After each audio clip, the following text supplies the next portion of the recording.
ராமானுஜதயா பாத்திரம் ஞான வைராக்யபூஷணம் ஸ்ரீமத்வேங்கடநாதார்யம் வந்தே வேதாந்ததேசிகம். தஸ்மை ராமானுஜார்யாய நமः பரமயோகினே யஸ்ருதிஸ்மிருதிசூத்ராணாம் அந்தர்ஜ்வரமசீஷமத். ஏனமாய் நிலம் கீண்ட என்னப்பனே கண்ணா, என்றும் என்னையாளுடை வாணநாயகனே, மணிமாணிக்கச் சுடரே தேனமாம் பொழில் தன் சிறீவர மங்கலத்தவர் கைதொழபுரை வானமாமலையே அடியேன் தொழவந்தருளே. ஆச்சரியமா வானமாமல திவதேசத்தினுடையதான ஸ்தல புராணத்திலே 10வது அத்தியாயத்தை அனுபவித்துக் கொண்டு வருகிறோம். இப்போ சேற்று தாமரை கரையிலே ரோமச மகரிஷிக்கு எம்பெருமான் கருட வாகனனா சேவை சாதிக்கிறான். கருட வாகனத்துல எழுந்தருளி சேவை சாதிக்கிற பெருமாளை பிரம்மா, ருத்ரன், இந்திரன் முதலான தேவர்கள் எல்லோரும் விழுந்து சேவிச்சுருக்கா. இப்படி தெய்வங்களுக்கெல்லாம் நாயகனா தெய்வ நாயகன் இந்த கஷேத்திரத்துல வந்து நின்றான் அப்படின்றதை சுவாமி நம்மாழ்வார் ஆச்சரியமாக தன்னுடைய பாசுரத்தினால தெரிவிக்கிறார். வந்தருளி என் நெஞ்சிடம் கொண்ட வானவர் கொழுந்தே, உலகுக்கோர் முந்தை தாய் தந்தையே, முழு ஏழுலகும் உண்டாய் அப்படின்னு 3 பதங்கள்னால குறிப்பிடுறார் ஆழ்வார் இந்த சரித்திரத்தை. வானவர் கொழுந்து அப்படின்னா என்ன? வானவர் அப்படின்னா தேவர்கள், கொழுந்து அப்படின்னா அவளுக்கெல்லாம் மூலமா வித்தா விதையாக பீஜமாக இருக்கக்கூடியவன். கொழுந்துல இருந்து தானே செடி மரம் எல்லாம் வருது. அந்த மாதிரி எம்பெருமானுடைய நாபின்னு சொல்லக்கூடிய நாபி கமலத்தில இருந்துதான் பிரம்மா வந்தான். பிரம்மா மூலமா தேவர்கள்லாம் ஒருத்தரா வரா. ஆகையினால வானவர்னு சொல்லக்கூடிய தேவர்களுக்கு கொழுந்தா விதையாக இருக்கக்கூடியவன், எல்லா தேவர்களுக்கும் உற்பத்தி ஸ்தானமாக இருக்கக்கூடியவன். அப்படின்றதுனால இவன் தெய்வநாயகன் அப்படின்னு நம்மாழ்வார் இந்த சரித்திரத்தை காட்டி கொடுத்தார். ஏன் இவாள்லாம் அவனை விழுந்து சேவிக்கிறா? இவாள்லாம் அவனிடத்துல இருந்து வந்தவா. அந்த நன்றி தோற்ற அவனை சேவிக்கிறா. உலகுக்கு ஓர் முந்தை தாய் தந்தையே, எல்லோரையும் தாயார் தோப்பனார் தான் சிருஷ்டிக்கிறா. ஆனா இந்த லோகங்களுக்கெல்லாம் முதலிலே தாய் தந்தையாக இருந்து லோகத்தையே சிருஷ்டித்தவா யாரு? இந்த பெருமாளும் அவன் மார்பிலே உரைகிற பிராட்டியும். அவா 2 பேரும் வந்து சேவை சாதிக்கிறபடியினாலே, அதாவது பெருமாள் உபயநாச்சிமாரோடைய கூட கருட வாகனத்துல வந்து சேவை சாதிக்கிறபடியினாலே எல்லா லோகங்களையும் முதல்ல சிருஷ்டித்த தாய் தந்தையர்கள் அப்படின்ற நன்றி, பக்தி, அன்பு தோற்ற தேவர்கள்லாம் விழுந்து சேவிக்கிறா. முழு 7 உலகும் உண்டாய், பிரளய காலத்துல எல்லா லோகங்களையும் வயிற்றிலே வைத்து காப்பாற்றின தாயும் தந்தையுமாக இருக்கக்கூடிய எம்பெருமான் அப்படின்றதுனால இவனை தெய்வங்கள்லாம் சேவிக்கிறது. இப்படி 3 காரணங்களினாலே தெய்வங்களுக்கெல்லாம் நாயகனாக இருக்கக்கூடியவன் இந்த வானமாமலை பெருமாள் தெய்வநாயகன் அப்படின்னு சுவாமி நம்மாழ்வார் காட்டி கொடுத்தார்.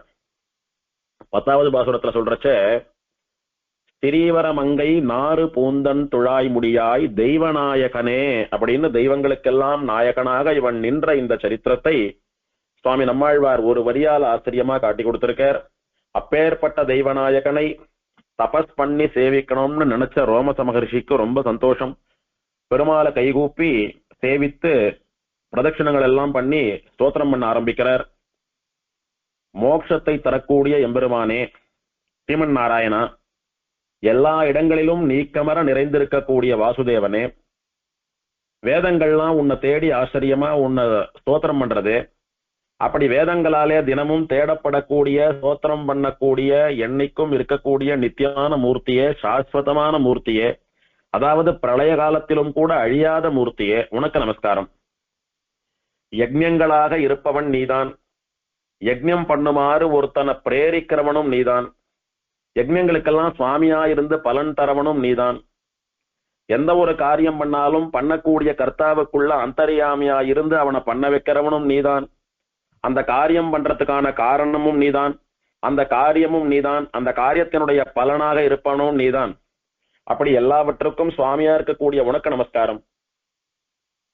பத்மநாபா, உன்னுடைய தொப்புள்ள இருந்துதான் தாமரை வந்தது. அந்த தாமரையில இருந்துதான் பிரம்மா மூலமா இப்போ உன்னை சேவிச்சுட்டு இருக்கிற தேவர்கள் அத்தனை பேரும் வந்தா. இப்படி தேவதைகளுக்கெல்லாம் பீஜமாக இருக்கக்கூடியவனே உனக்கு நமஸ்காரம். புண்டரீகாட்சா, உன் தொப்புள் மட்டுமா தாமரை? உன் திருமேனியே தாமரை மயம்தான். சிவந்த தாமரையை போன்ற கண்களை உடைய செந்தாமரை கண்ணா புண்டரீகாட்சா, உன் கண்ணழகினாலே எங்களை எல்லாம் கவரக்கூடியவனே உனக்கு நமஸ்காரம். சுவாமி, உன்னுடைய பெருமையை சொல்லட்டுமா? எல்லாரும் ஒன்னிடத்திலே இருந்துதான் வந்தா, தேவர்களுக்கெல்லாம் பீஜமா இருக்கக்கூடியவன் நீன்னு சொன்னார் இந்த ரோமசர். அதையே நம்மாழ்வார் வானவர் கொழுந்துன்னு சொன்னார். வானவர் கொழுந்துன்னா தேவர்கள் எல்லாம் இவரிடத்துல இருந்து வந்தா அப்படின்னு அர்த்தமா இருந்தோ இல்லையோ. தேவர்கள்லாம் இவரிடத்துல இருந்து வந்தான்றதுக்கு என்ன ஆதாரம் அப்படின்னா புருஷ சூக்தம் ஆதாரம்.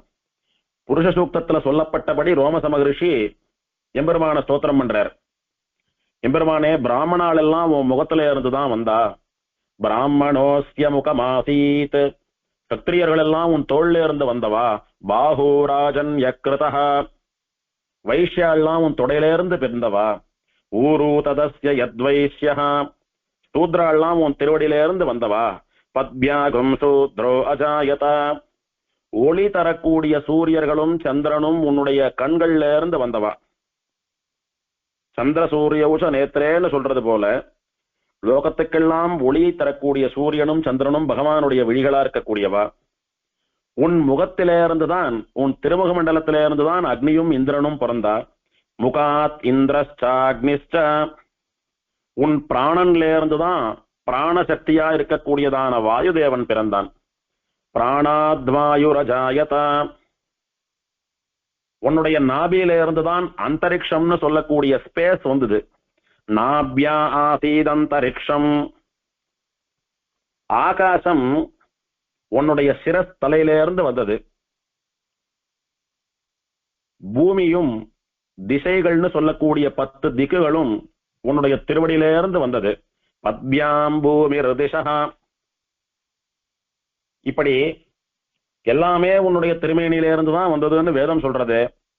அதெல்லாம் எத்தனை வாஸ்தவம் தெரியுமா? அதனாலதான் யாரிடத்துல இருந்து நாம வரோமோ அவளை நம்மள தாய் தந்தைன்னு சொல்றோமே. தந்தையாரிடத்துல இருந்து நமக்கு பிராணன் வருகிறது, தாயார் நமக்கு சரீரத்தை கொடுக்குறா. இப்படி நாம ஒரு உயிரா நடமாடுறோம்னா அதுக்கு காரணமான தாய் தந்தையை நாம சேவிக்கிறோமே.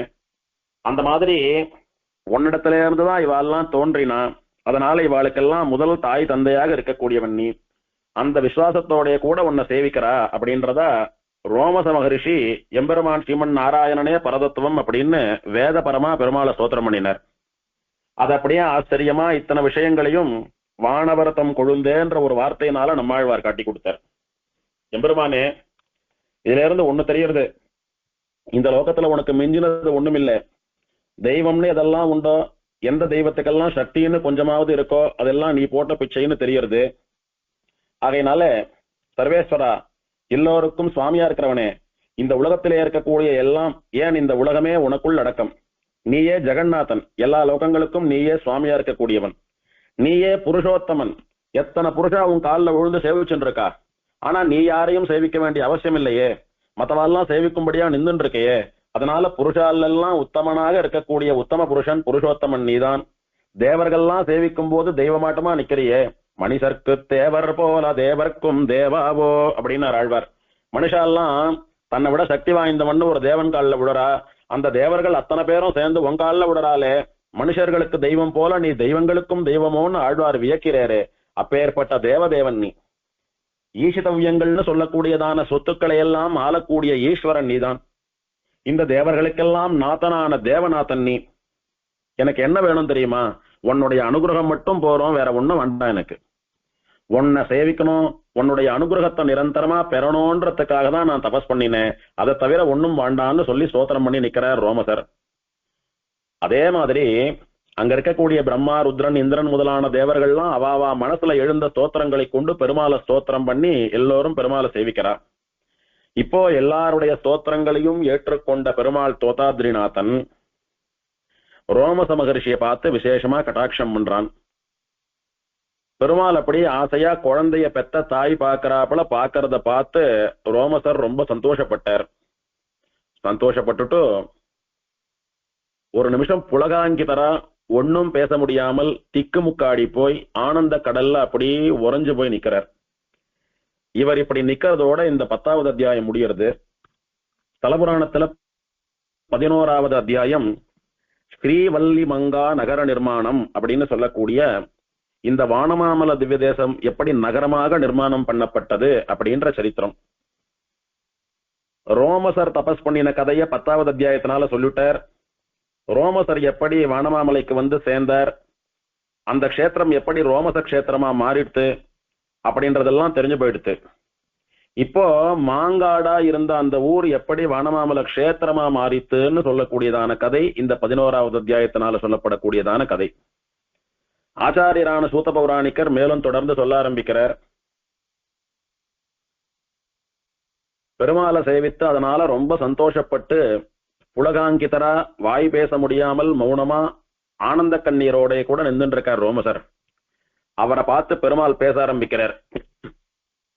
ஹே முனிவனே, என்னை சேவிக்கிறதுக்காக நீ ரொம்ப கடுமையான தபஸையெல்லாம் பண்ணின, அது எனக்கு சந்தோஷம். ரொம்ப ஆச்சரியமா வேதங்களின்படி என்ன ஸ்தோத்திரம் பண்ணின, அதை கேட்டு நான் ரொம்ப சந்தோஷப்பட்டேன். உன்னுடைய தபத்துக்கும் உன்னுடைய பக்திக்கும் இறங்கி உனக்கு அனுகிரகம் பண்றதுக்காகவே நான் இப்ப இங்க வந்திருக்கேன். இனி இந்த நகரத்திற்கு உன்னுடைய பெயரா நீ தபஸ் பண்ணின இடம் அப்படின்றத தெரிவிக்கும்படியா ரோமச க்ஷேத்திரம் என்கிற பெயர் ஏற்படும். இங்கே தாயார் ஸ்ரீவள்ளிமங்கா அல்லது ஸ்ரீவரமங்கா என்கிற பெயரோடைய கூட அவதாரம் பண்ணி என்னை அடையப் போகிறாள். அதனால அவருடைய பெயர் ஏற்படும்படியா ஸ்ரீவல்லிமங்கை அப்படின்னு சொல்லக்கூடிய நகரமா இந்த நகரம் அமையும். ரோமச க்ஷேத்திரம் ஸ்ரீவல்லிமங்கா நகரம் அப்படின்ற பெயர்னால இது வழங்கப்படும். ஏ மகாமுனிவனே ரோமசா, சேற்று தாமரை அப்படின்னு சொல்லக்கூடிய என்னுடைய இந்த தீர்த்தத்துல தீர்த்தாமாடி என்ன ஜபம் பண்ணினதுனால எனக்கு ரொம்ப திருப்தி. இந்த தீர்த்தத்துல தீர்த்தாமாடி இதனுடைய கரையிலே என்னுடையதான திருவஷ்டாட்சர மந்திரத்தை ஜபம் பண்ணினதுனாலதான் யாரும் சேவிக்க முடியாத அல்லது சேவிப்பதற்கு ரொம்பவும் அரிதான என்னுடைய திவ்யமான ரூபத்தை நீ கண்ணாலே காணும் பாக்கியத்தை பெற்றாய். அதாவது என்ன நேர சேவித்த. அதே மாதிரி எவன் ஒருத்தன் இந்த வானமாமலைக்கு வந்து இந்த சேற்று தாமர புஷ்கரணியில தீர்த்தாமாடுறானோ, தீர்த்தாமாடிட்டு அதன் கரையில திருவஷ்டாட்சர ஜபம் பண்றானோ, அவன் ஆசைப்பட்ட பலன்களை எல்லாம் நான் அவனுக்கு தருவேன். அவன் ஸ்ரத்தையா என்ன நோக்கி சரணாகதி பண்ணி பிரபன்னனா இருந்துண்டு வானமாமல புஷ்கரணியில தீர்த்தாமாடி கரையில அஷ்டாட்சர ஜபம் பண்ணினால் நான் அவனுக்கு மோட்சமும் தருகிறேன். ஆகையினாலே யார் யாருக்கு என்னென்ன பாக்கியங்கள் எல்லாம் வேணுமோ அவெல்லாம் வந்து தீர்த்தாமாடி இந்த கரையில தபஸ் பண்ணி என்ன பிரார்த்திங்கோ, எல்லாருக்கும் எல்லாம் கொடுக்குறேன். ரோமச மகர்ஷியே, உனக்கு என்ன வரம் வேணும் கேளு, தரேன்னு பெருமாள். ரொம்ப சந்தோஷம் ரோமசருக்கு. தேவர்கள்லாம் சேவிச்சுட்டு இருக்கா, பெருமாள் நடுவுல நின்றுட்டு இருக்கார். அந்த பெருமாளை பார்த்து ரோமசர் பேச ஆரம்பிக்கிறார். சுவாமி, பக்தர்களுக்கெல்லாம் அபயம் தரக்கூடியவனே, எனக்காக இந்த தீர்த்தக்கரையில நீ நித்திய சாநித்தியம் பண்ணணும்ப்பா. எனக்கு சேவை கொடுத்த உடனே புறப்பட்டு போயிடாம நான் கொஞ்ச காலம் உன்னை ஆராதிக்கும்படியா நீ இங்க நித்திய சாநித்தியம் பண்ணணும். அதாவது விக்கிரகமாக கோயில் கொண்டருளி இருக்கணும். எப்போதும் இங்க வரவா உன்னை சேவிக்கணும். தேவர்களுக்கெல்லாம் நாதனா, இந்த தோதாத்ரின்னு சொல்லக்கூடிய க்ஷேத்திரத்துக்கு நாதனா இருக்கக்கூடிய சுவாமி, உன்னை நான் நமஸ்காரம் பண்றேன்னு சேவித்தார். இப்படி வரங்கேட்ட ரோமசரை பார்த்து பெருமாள் சொல்றார், ஹே முனிவனே, உன் விருப்பப்படியே நான் இந்த புண்ணிய தீர்த்த கரையில இந்த க்ஷேத்திரத்துல நித்தியவாசம் பண்றேன். ஆனா நீ கேட்டுண்ட மாதிரி என்னுடைய சேவை எல்லாருக்கும் கிடைக்கிறதெல்லாம் ரொம்ப கஷ்டம். அதுக்கு யாகமோ தபஸோ பண்ணணும். ஆனா ஒண்ணும், எல்லோரும் சுலபமா சேவிக்கும்படியா நான் அர்ச்சாவதாரமா விக்கிரக ரூபத்துல எழுந்தருளி இருக்கேன். அது என்னால முடியும். அர்ச்சாவதாரத்தை சேவிக்கிறதுக்கு முயற்சி மட்டும் போறோம், தபஸோ யாகமோ வேண்டாம். அதனால என்னுடைய அர்ச்சாவதார ரூபந்தான் சாமான்யமான மக்களுக்கு தெரியும். ஆனால் உன்னை போல தபஸ் பண்றவா யாகம் பண்றவாளுக்கு விசேஷமான முயற்சி பண்ணி என்ன சேவிக்கணும்னு நினைக்கிறவாளுக்கெல்லாம் என்னுடைய அப்ராக்கிருதமான விமானம் தெரியும், என்னுடைய அப்ராக்கிருதமான ரூபம் தெரியும். இது எப்படின்னா, திருவேங்கடமுடையான் அனுபவிக்கிறச்ச நிறைய நாள் பார்த்தோம். திருவேங்கட மலையில தேவர்கள், ரிஷிகள், பக்தா, ராஜாக்கள்னு நிறைய பேர் தபஸ் பண்ணினான். யாருடைய தபஸாவது பூர்த்தி ஆற சமயத்துல ஆனந்த நிலைய விமானம் அவா கண்ணுக்கு தெரியும், பெருமாள் அவா கண்ணுக்கு தெரியவர், பெருமாள் அவள் இடத்துல பேசி வரம் கொடுப்பார். அவ கொஞ்ச நாள் விமானத்தையும் பெருமாளை சேவிச்சுட்டு இருப்பா. தபஸ் பண்ணி கொஞ்ச நாள் ஆனா விட்டு விமானமும் பெருமாளும் மறைஞ்சு போயிடுவா, யார் கண்ணுக்கும் தெரிய மாட்டா. திரும்ப யாரானும் தபஸ் பண்ணி தபஸ் முடிகிற சமயத்துல அவளுக்கு காட்சி தரதுக்காக பெருமாள் வரைச்ச விமானமும் பெருமாளும் கண்ணுக்கு தெரியவா, திரும்ப மறைஞ்சு போயிடுவா. இது மாறி மாறி நடந்துட்டு இருக்கும். இதற்கு மாயாகூட விமானம், அதாவது பகவானுடைய மாயையினாலே மறைக்கப்பட்ட விமானம் அப்படின்னு பேர் உண்டோன்னு திருவேங்கடமுடையான் சரித்திரத்துல பார்த்தோம். மாயாகூட விமானாய ஸ்ரீவேங்கடேசாய நமஹ. தன்னுடைய மாயையினால் மறைக்கப்பட்ட விமானத்தை உடையவனான ஸ்ரீவேங்கடேசன். அப்படின்னா என்ன அர்த்தம்? ஆனந்த நிலைய விமானமும் திருவேங்கடமுடையான எப்பயும் அங்கேயேதான் இருக்கா, சுவாமி புஷ்கரணி கரையிலேயே தான் இருக்கா, மறைய மாட்டா. ஆனா யார் கண்ணுக்கும் தெரிய மாட்டா. யார் கண்ணுக்கும் தெரியாதபடி பெருமாளுடையதான மாயா சக்தி விசேஷம் அதை மறைச்சுட்டு இருக்கும். யாரானும் தபஸ் பண்றச்ச அந்த தவத்தினுடைய பலனா விமானம் தெரியும், பெருமாள் தெரியவா, கொஞ்ச நாள் அனுபவிக்கலாம், திரும்பவும் பெருமாளை சேவிக்கணும்னா தபஸ் பண்ணணும். இப்படி எல்லாராலையும் தபஸ் பண்ணி பெருமாளையும் விமானத்தையும் சேவிக்க முடியாதுன்றதுக்காக அகத்தியர் முதலான ரிஷிகள்லாம் பிரார்த்தனை பண்ணி பெருமாளிடத்துல வரக்கூடிய பக்தர்களுக்கெல்லாம் கோயிலா விக்கிரகமாவானும் சேவை சாதிக்கணும் அப்படின்னு வரம் வாங்கின்றதுனால இப்ப நமக்கெல்லாம் விமானமும் பெருமாளும் அர்ச்சாவதாரமா விக்கிரகமா கண்ணுக்கு தெரியறாளே. அந்த மாதிரி இந்த தோதாத்ரின்னு சொல்லக்கூடியதான கஷேத்திரத்தில் யாகம் பண்றவா தபஸ் பண்றவாளுக்கெல்லாம் சாட்சாத் அது ஸ்ரீவைகுண்டமா கண்ணுக்கு தெரியும். பெருமாள் ஸ்ரீவைகுண்டத்துல இருக்கிற மாதிரி தன்னுடைய நிஜஸ்வரூபத்தோட சேவை சாதிப்பர். நம்மள மாதிரி சாதாரண மனுஷாளுக்கெல்லாம் அது ஒரு கோயிலாகவும் உள்ள இருக்கிற பெருமாள் அர்ச்சாவதாரமா விக்கிரக பெருமாளாகவும் சேவை சாதிப்பார் அப்படின்ற வரத்தை ரோமசருக்கு வாமனமாமல பெருமாள் தோதாத்ரிநாதன் கொடுத்தார். பெருமாள் சொல்றார், என்னுடைய இந்த திவ்ய ரூபம் தபஸ்விகளுக்கும் யாகம் பண்றவாளுக்கும் மட்டும் தெரியும். ஆனா எல்லாருக்கும் உபகாரம் பண்ணக்கூடிய ரீதியில அவ சேவித்தா அவளுடைய பாவத்தை போக்கி அவர்களுடைய இஷ்டத்தை நிறைவேற்றக்கூடிய அர்ச்சாவதாரமா விக்கிரகமா நான் இருப்பேன். அதனால நீ பிரார்த்திச்சின்றபடி லோகக்ஷேமத்துக்காக நான் இங்கே இருக்கேன், நீயும் கொஞ்ச காலத்துக்கு இங்கேயே வாசம் பண்ணிட்டு என்ன சேவிச்சு என்ன ஆராதனை பண்ணிட்டு வான்னு ரோமசருக்கு பெருமாள் வரம் கொடுத்தார். மேலும் ரோமசரிடத்துல பெருமாள் சொல்ல ஆரம்பிக்கிறார், எல்லா லோகங்களையும் லீலைக்காக, அதாவது விளையாட்டாகவே நானே படைத்தேன். இதெல்லாம் கொஞ்ச காலம் நானே காப்பாத்தி பிரளயம்னு வரக்கூடிய சமயத்துல நானே அழிப்பேன். எல்லா உயிர்களுக்கும் கர்மாவினாலே வரக்கூடியதான பிரவிற்த்தி நிவிருத்திகள், இன்ப துன்பங்கள், இதெல்லாம் என்னுடைய சங்கல்பப்படி என்னுடைய மாயையினாலே நடக்கிறது. அஞ்ஞானிகளுக்கு நான் யாருன்றது தெரியறதில்லை.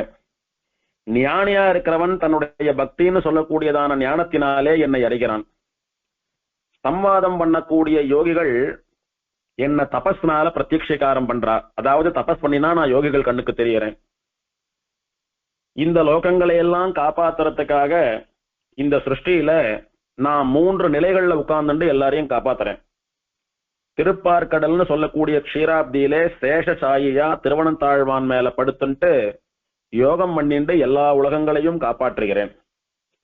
ஆகாசத்திலே சூரிய மண்டலத்துக்கு நடுவிலே சூரிய நாராயணனா இருந்துட்டு உலகங்களுக்கு ஒளி தந்து ஔஷதங்களை எல்லாம் வளர பண்ணி எல்லாருக்கும் ஆகாரம் கொடுத்து எல்லாரையும் காப்பாத்துறேன். ஸ்வர்க்கத்துல உபேந்திர நாராயணனா இருந்துட்டு தேவதைகளை எல்லாம் வாழ்வித்து தேவதைகள்னால உலகுக்காக வேண்டிய நன்மைகளை எல்லாம் பண்ணி வைக்கிறேன். இப்படி 3 வடிவங்களை எடுத்துக்கொண்டு 3 நிலைகள்ல இருந்து கொண்டு நானே எல்லாரையும் காப்பாற்றக்கூடிய ரக்ஷண தொழிலை பண்றேன். அதனால காக்கும் கடவுளான விஷ்ணு நான் தான் அப்படின்னார். ரஜோகுணம் உள்ளவர்கள் தமோ குணம் உள்ளவர்கள் என்னுடைய மாயைக்கு வசப்பட்டு என்ன தெரிஞ்சுக்காமே போயிடுறா. என்னுடைய அனுகிரகம் பெற்றவா சத்வகுணத்தினாலேதான் என்னை புரிந்து கொள்ள முடியும். அதனால சாத்விகமான ஆகாரம், சாத்விகமான குணத்தை வளர்த்துக் கொள்வதற்குரிய பகவானுடைய கதைகளை கேட்பது, இதையெல்லாம் பண்ணினா சாத்விகாலா என்னை அடைவா. அது இல்லாமல் ராஜச தாமச ஆகாரங்களை சாப்பிட்டு தூங்கிண்டு சண்டை போட்டு இருந்தாலானா ஒரு நாளும் அவ என்னிடத்துல வரதில்லை அப்படின்ற ரகசியத்தை எல்லாம் கூட சொன்னார். ஒரு கல்பத்திலும் நான் இந்த பூமியில அர்ச்சாவதாரமா விக்கிரகமாக வருகிறேன். சத்வகுண உச்சத்துல இருந்து என்ன நேர்ல சேவிக்கிறவா மட்டும்தான் மோட்சத்துக்கு வர முடியும்னு இல்ல. அப்படி வர முடியாத அவளுக்காகவே நான் அர்ச்சாவதாரமா கோவில்ல விக்கிரகமா இருந்துட்டு இருக்கேன். அதனால கோவில்ல என்ன சேவிக்கிறவாலும் கூட என்னுடைய திருவடிகளுக்கு சேர்றா. எந்தெந்த புண்ணிய தீர்த்தங்கள் உண்டோ புண்ணிய கஷேத்திரங்கள் உண்டோ அங்கையெல்லாம் நான் இருக்கிறேன். மரத்திலேயோ ஏதாவனும் தங்கம் வெள்ளி முதலான உலோகங்கள்னாலேயோ அல்லது கல்லிலோ எனக்கு ஒரு வடிவத்தை வடித்து ஒரு விக்கிரகம் பண்ணி அதுல என் பேரை சொல்லி பிரதிஷ்டை பண்ணா கூட நான் அங்க வசிக்கிறேன். பக்தியினால என்ன சுலபமா கட்டி போட்டுடலாம்.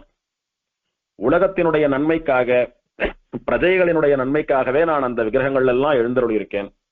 பக்தியோடு யார் எந்த பொருளை கொடுத்தாலும் ஆசையா நான் ஏத்துக்கிறேன்.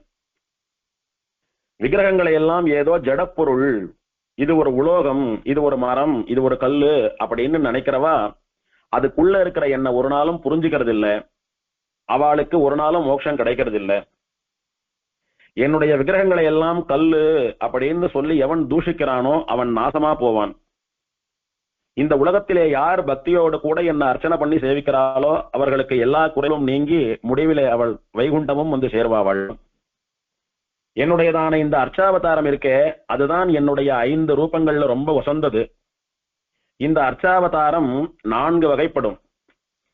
தெய்வீகம் அல்லது தெய்வத்தம்னு ஒண்ணு, சித்தம் அல்லது சைத்தம் அப்படின்னு ஒண்ணு, ஸ்வயம்பு அல்லது ஸ்வயம் வியக்தம்னு ஒண்ணு, மானுஷம்னு ஒண்ணு, மொத்தம் 4. இதுல ஸ்வயம் வியக்தம்னு சொல்லக்கூடிய ஒண்ணு மட்டும் தானாகவே தோன்றியது, மீதியெல்லாம் செயற்கையான அமைப்பினாலே ஏற்பட்டவை. நான் பரம், யூகம், விபவம், அர்ச்சை, அந்தர்யாமின்னு சொல்லக்கூடிய 5 ரூபங்கள்ல இருந்து இந்த உலகத்தை காப்பாற்றணும் இல்லையோ, இதுல வசந்த ரூபம் எதுன்னா அர்ச்சாவதாரம்னு சொல்லக்கூடிய ரூபம். ஏன்னா அந்த ரூபத்தை தான் எல்லாரும் சேவிக்க முடியும். வைகுண்டநாதனை நித்தியர்களும் முக்தர்களும் மட்டுமே சேவிக்க முடியும். திருப்பார்கடல்ல இருக்கிறவன தபஸ்விகளும் யோகிகளும் ரிஷிகளும் தேவர்களும் மட்டுமே சேவிக்க முடியும். யோகம் தெரிஞ்சவாளுக்கு தான் அந்தர்யாமி கண்ணுக்கு தெரியவர். விபவாவதாரங்களை அந்த காலத்துல பிறந்தவா மட்டும்தான் சேவிக்க முடியும். ஆனா அர்ச்சாவதாரம் மட்டுமே எப்போதும் எல்லோராலும் சேவிக்கும்படியான ஏற்றம் பெற்றது. ஆகையினாலே அந்த அர்ச்சாவதாரம் தான் வசந்தது. இப்போ நான் சொன்னனே தானாக தோன்றிய ஸ்வயம் வியக்த கஷேத்திரங்கள், அந்த ஸ்வயம் வியக்த கஷேத்திரங்கள் தான் அர்ச்சாவதாரத்திலேயே வசந்த கஷேத்திரம். அது மொத்தம் 8 கஷேத்திரங்கள். ஸ்ரீரங்கம், நைமிசாரண்யம், திருவேங்கடமலை, புஷ்கரம், சாலகிராமம், தோதாத்ரின்னு சொல்லக்கூடிய இந்த வானமாமலை, நரநாராயணாசிரமம்னு சொல்லக்கூடிய பத்ரிகாசிரமம், ஸ்ரீமுஷ்ணம்னு சொல்லக்கூடிய 8 புண்ணிய கஷேத்திரங்களும் தானாகவே ஏற்பட்ட ஸ்வயம்பு கஷேத்திரங்கள். அடுத்தபடியா காஞ்சிபுரம், அனந்தசயனம்னு சொல்லக்கூடியதான திருவனந்தபுரம், விருஷபாச்சலம்னு சொல்லக்கூடியதான திருமாலிருஞ்சோலை அழகர்மலை, துவாரகை, சக்கரதீர்த்தம்னு சொல்லக்கூடியதான திருப்புல்லானி கஷேத்திரம், ஸ்ரீனிவாச புஷ்கரம்னு சொல்லக்கூடியதான ஒரு கஷேத்திரம், திருநாராயணபுரம்னு சொல்லக்கூடியதான மேலக்கோட்டை, கும்பகோணம், சாரக்ஷேத்திரம்னு சொல்லக்கூடியதான திருச்சேரை. இங்க இருக்கிற என்னுடைய விக்கிரகங்கள் எல்லாம் தேவர்களாலே பிரதிஷ்டை பண்ணப்பட்ட விக்கிரகங்கள். அதனால இதுக்கெல்லாம் தெய்வீகம் அல்லது தெய்வத்தம்னு பேரு. இதெல்லாம் திவ்ய ஸ்தலங்கள். அடுத்தபடியா சித்திரக்கூட்டம் அப்படின்னு சொல்லக்கூடியதான தில்லை திருச்சித்திரக்கூடம் கோவிந்தராஜன் சந்நிதி, சத்தியகிரின்னு சொல்லக்கூடியதான திருமையம், நந்திபுர விண்ணகரம். இந்த ஸ்தலங்கள்லாம் சித்தர்களான ரிஷிகளாலே ஏற்படுத்தப்பட்ட ஸ்தலங்கள். அதனால இதுக்கெல்லாம் சித்த ஸ்தலங்கள் அல்லது சைத்தம்னு பேரு. இது தவிர மீதி இருக்கிறதெல்லாம் மனுஷாலால பக்தியோடு கூட பிரதிஷ்டை பண்ணப்பட்ட மானுஷ கஷேத்திரங்கள். எந்த மனிதன் பக்தியோட கூட என்ன ஒரு விக்கிரகத்துல பிரதிஷ்டை பண்றானோ அந்த விக்கிரகத்துல வந்து நான் எழுந்தருளி இருந்து அவனுக்கு அனுகிரகம் பண்றேன். இந்த கஷேத்திரங்களினுடைய பெருமையை மேலும் சொல்றேன். ஸ்வயம் வியக்த கஷேத்திரம் இருக்கிறதே, அங்க இருக்கக்கூடிய விமானமும் ஸ்வயம் வியக்த விமானம். அப்படின்னா பெருமாள் வைகுண்டத்திலேருந்து நேரம் வந்துடுவார். அங்க வரச்ச விமானத்தோடய வருவார். உதாரணமா பார்த்துட்டு வரலாம், நமக்கு தெரிஞ்ச வரைக்கும் பார்த்துட்டு வரலாம். ஸ்ரீரங்கம் ஸ்வயம் வியக்த கஷேத்திரம், திருப்பார்கடல்ல இருந்து ஸ்ரீரங்க விமானம்னு சொல்லக்கூடிய பிரணவாகார விமானத்தோடைய கூட ரங்கநாதன் ஜெகநாதன்ற பேர்ல வந்தான். அந்த விமானத்தோடையே தான் ரங்கநாதனை இக்ஷ்வாகு ராமன் எல்லாம் ஆராதனை பண்ணிட்டு வந்தா. அந்த விமானத்தோடையே தான் விபீஷணன் கொண்டாந்து பெருமாளை ஸ்ரீரங்கத்துல கொண்டு வச்சான். விபீஷண ஸ்ரீரங்க விமானத்தை தோல்ல தூக்கிண்டு நடந்து போகக்கூடிய காட்சியை கருட மண்டபத்திலே ஒரு தூண்ல பார்க்கலாம். அதனால விமானத்தோடு கூட தான் ஸ்ரீரங்கநாதன் திருப்பார்கடல்ல இருந்து வந்தான். அதனால விமானமும் ஸ்வயம்பு, பெருமாளும் ஸ்வயம்பு. திருவேங்கட மலையிலும் ஆனந்த நிலைய விமானத்தோட கூட பெருமாள் வைகுண்டத்திலேருந்து வந்தார்னு ஸ்தல புராணத்துல அனுபவித்தோம். வைகுண்டாகத விமானாந்தர்கத நிவாசாய ஸ்ரீ வெங்கடேசாய நமஹ. வைகுண்டத்திலிருந்தே விமானத்தோடு கூட வந்த பெருமாள். அதே மாதிரிதான் இந்த வானமாமலையிலும் வைகுண்டத்துல இருக்கக்கூடிய ஆனந்த விமானத்தோடைய கூட பெருமாள் எழுந்தருளி இருக்கிறான் ஸ்ரீவைகுண்டநாதனாகன்னு முதல் உபன்யாசத்துல பார்த்தோம். இப்படி ஸ்வயம் வியக்த கஷேத்திரத்துல இருக்கக்கூடிய விமானங்களும் ஸ்வயம்பு விமானங்கள். இந்த ஸ்வயம்பு விமானம் இருக்கு பாருங்க, ஸ்ரீரங்கத்துல பிரணவாகார விமானம், திருமலையில ஆனந்த நிலைய விமானம் எல்லாம் இருக்கு பாருங்க. அந்த விமானத்தை 6 சின்னா எடுத்துட்டு அதுல இருந்து 4 பக்கமும் 2 யோஜன தூரம் இருக்கு பாருங்க, அது வரைக்கும் அந்த க்ஷேத்திரத்தினுடைய சக்தி இருக்கும். ஒரு யோஜனை அப்படின்னா 9 மைல், ஒரு மைல் அப்படின்னா ரஃப்லி 1.6 கிலோமீட்டர். அந்த மாதிரி 9 மைல் தூரம் இருக்கும். எங்க இருந்து? ஆனந்த நிலைய விமானத்தை சுத்தி 4 பக்கமும் 9 மைல் தூரம் வரைக்கும் திருவேங்கட கஷேத்திரத்தினுடைய பிரபாவம் இருக்கும். அதே மாதிரி பிரணவாகார விமானத்திலேருந்து 4 பக்கமும் 9 மைல் தூரம் ஸ்ரீரங்க கஷேத்திரத்தினுடைய பெருமை இருக்கும். அப்படின்னா என்ன அர்த்தம்? அந்த கஷேத்திரத்துக்குள்ள பிறக்கிறவா, வாழறவா, உயிரை விடுறவா எல்லாருக்கும் மோட்சம் உண்டு. அதே மாதிரி திவ்ய தேசங்கள் இருக்கு பாருங்க, ஆழ்வார்களால மங்களாசாசனம் பண்ணப்பட்ட திவ்ய தேசங்கள், அதை சுத்தி 1 யோஜனை தூரம் இருக்கக்கூடிய இடம் கஷேத்திரத்துக்கு சமானம். அதாவது ஸ்வயம்யக்த கஷேத்திரத்தை சுத்தி 2 யோஜன தூரம் 4 பக்கமும், திவ்ய தேசத்தை சுத்தி 1 யோஜன தூரம். அதனாலதான் திவ்ய தேசமா இருந்துட்டு ஸ்வயம்புவா இருக்கக்கூடிய கஷேத்திரம் ரொம்ப உசந்ததுன்னு சொல்றது. உதாரணமா ஸ்ரீரங்கம், திருமலை, வானமாமலை, நைமிசாரண்யம் எல்லாம் ஸ்வயம்யக்த கஷேத்திரமாகவும் இருந்துட்டு திவ்ய கஷேத்திரமாகவும் இருக்கக்கூடியது. அது இன்னும் பெருமை. திவ்யதேசங்களை சுத்தி 1 யோஜன தூரம் கஷேத்திரம். சித்த கஷேத்திரங்கள்னு ரிஷிகளாலே பிரதிஷ்டை பண்ணப்பட்ட கஷேத்திரங்கள் இருக்கே, அந்த கஷேத்திரத்தை சுத்தி 1/2 யோஜன தூரம் கஷேத்திரம். 1/2 யோஜனை 4 பக்கமும்.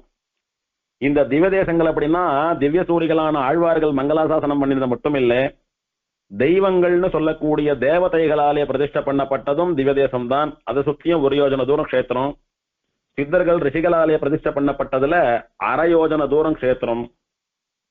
மானுஷ கஷேத்திரங்கள் அப்படின்னு மனுஷாலால, ராஜாக்களால, பாகவதாலால கட்டப்பட்ட கோவில்களுக்கு 1 குரோச்ச தூரம் கஷேத்திரம். 1 குரோச்சம் அப்படின்னா 1.5 மைல் தூரம். அந்த விமானத்துல இருந்து 4 பக்கமும் 1.5 மைல் அளந்துட்டே போனா அது கஷேத்திரம். அதுக்குள்ள நடக்கக்கூடிய புண்ணிய காரியங்களுக்குன்னு ஒரு விசேஷமான பலன் உண்டு. ஸ்ரீ வைஷ்ணவர்களுடைய கிரகங்களில் பெருமாள் எங்க எழுந்தருளி இருக்காரோ அந்த கிரகம் கஷேத்திரம்.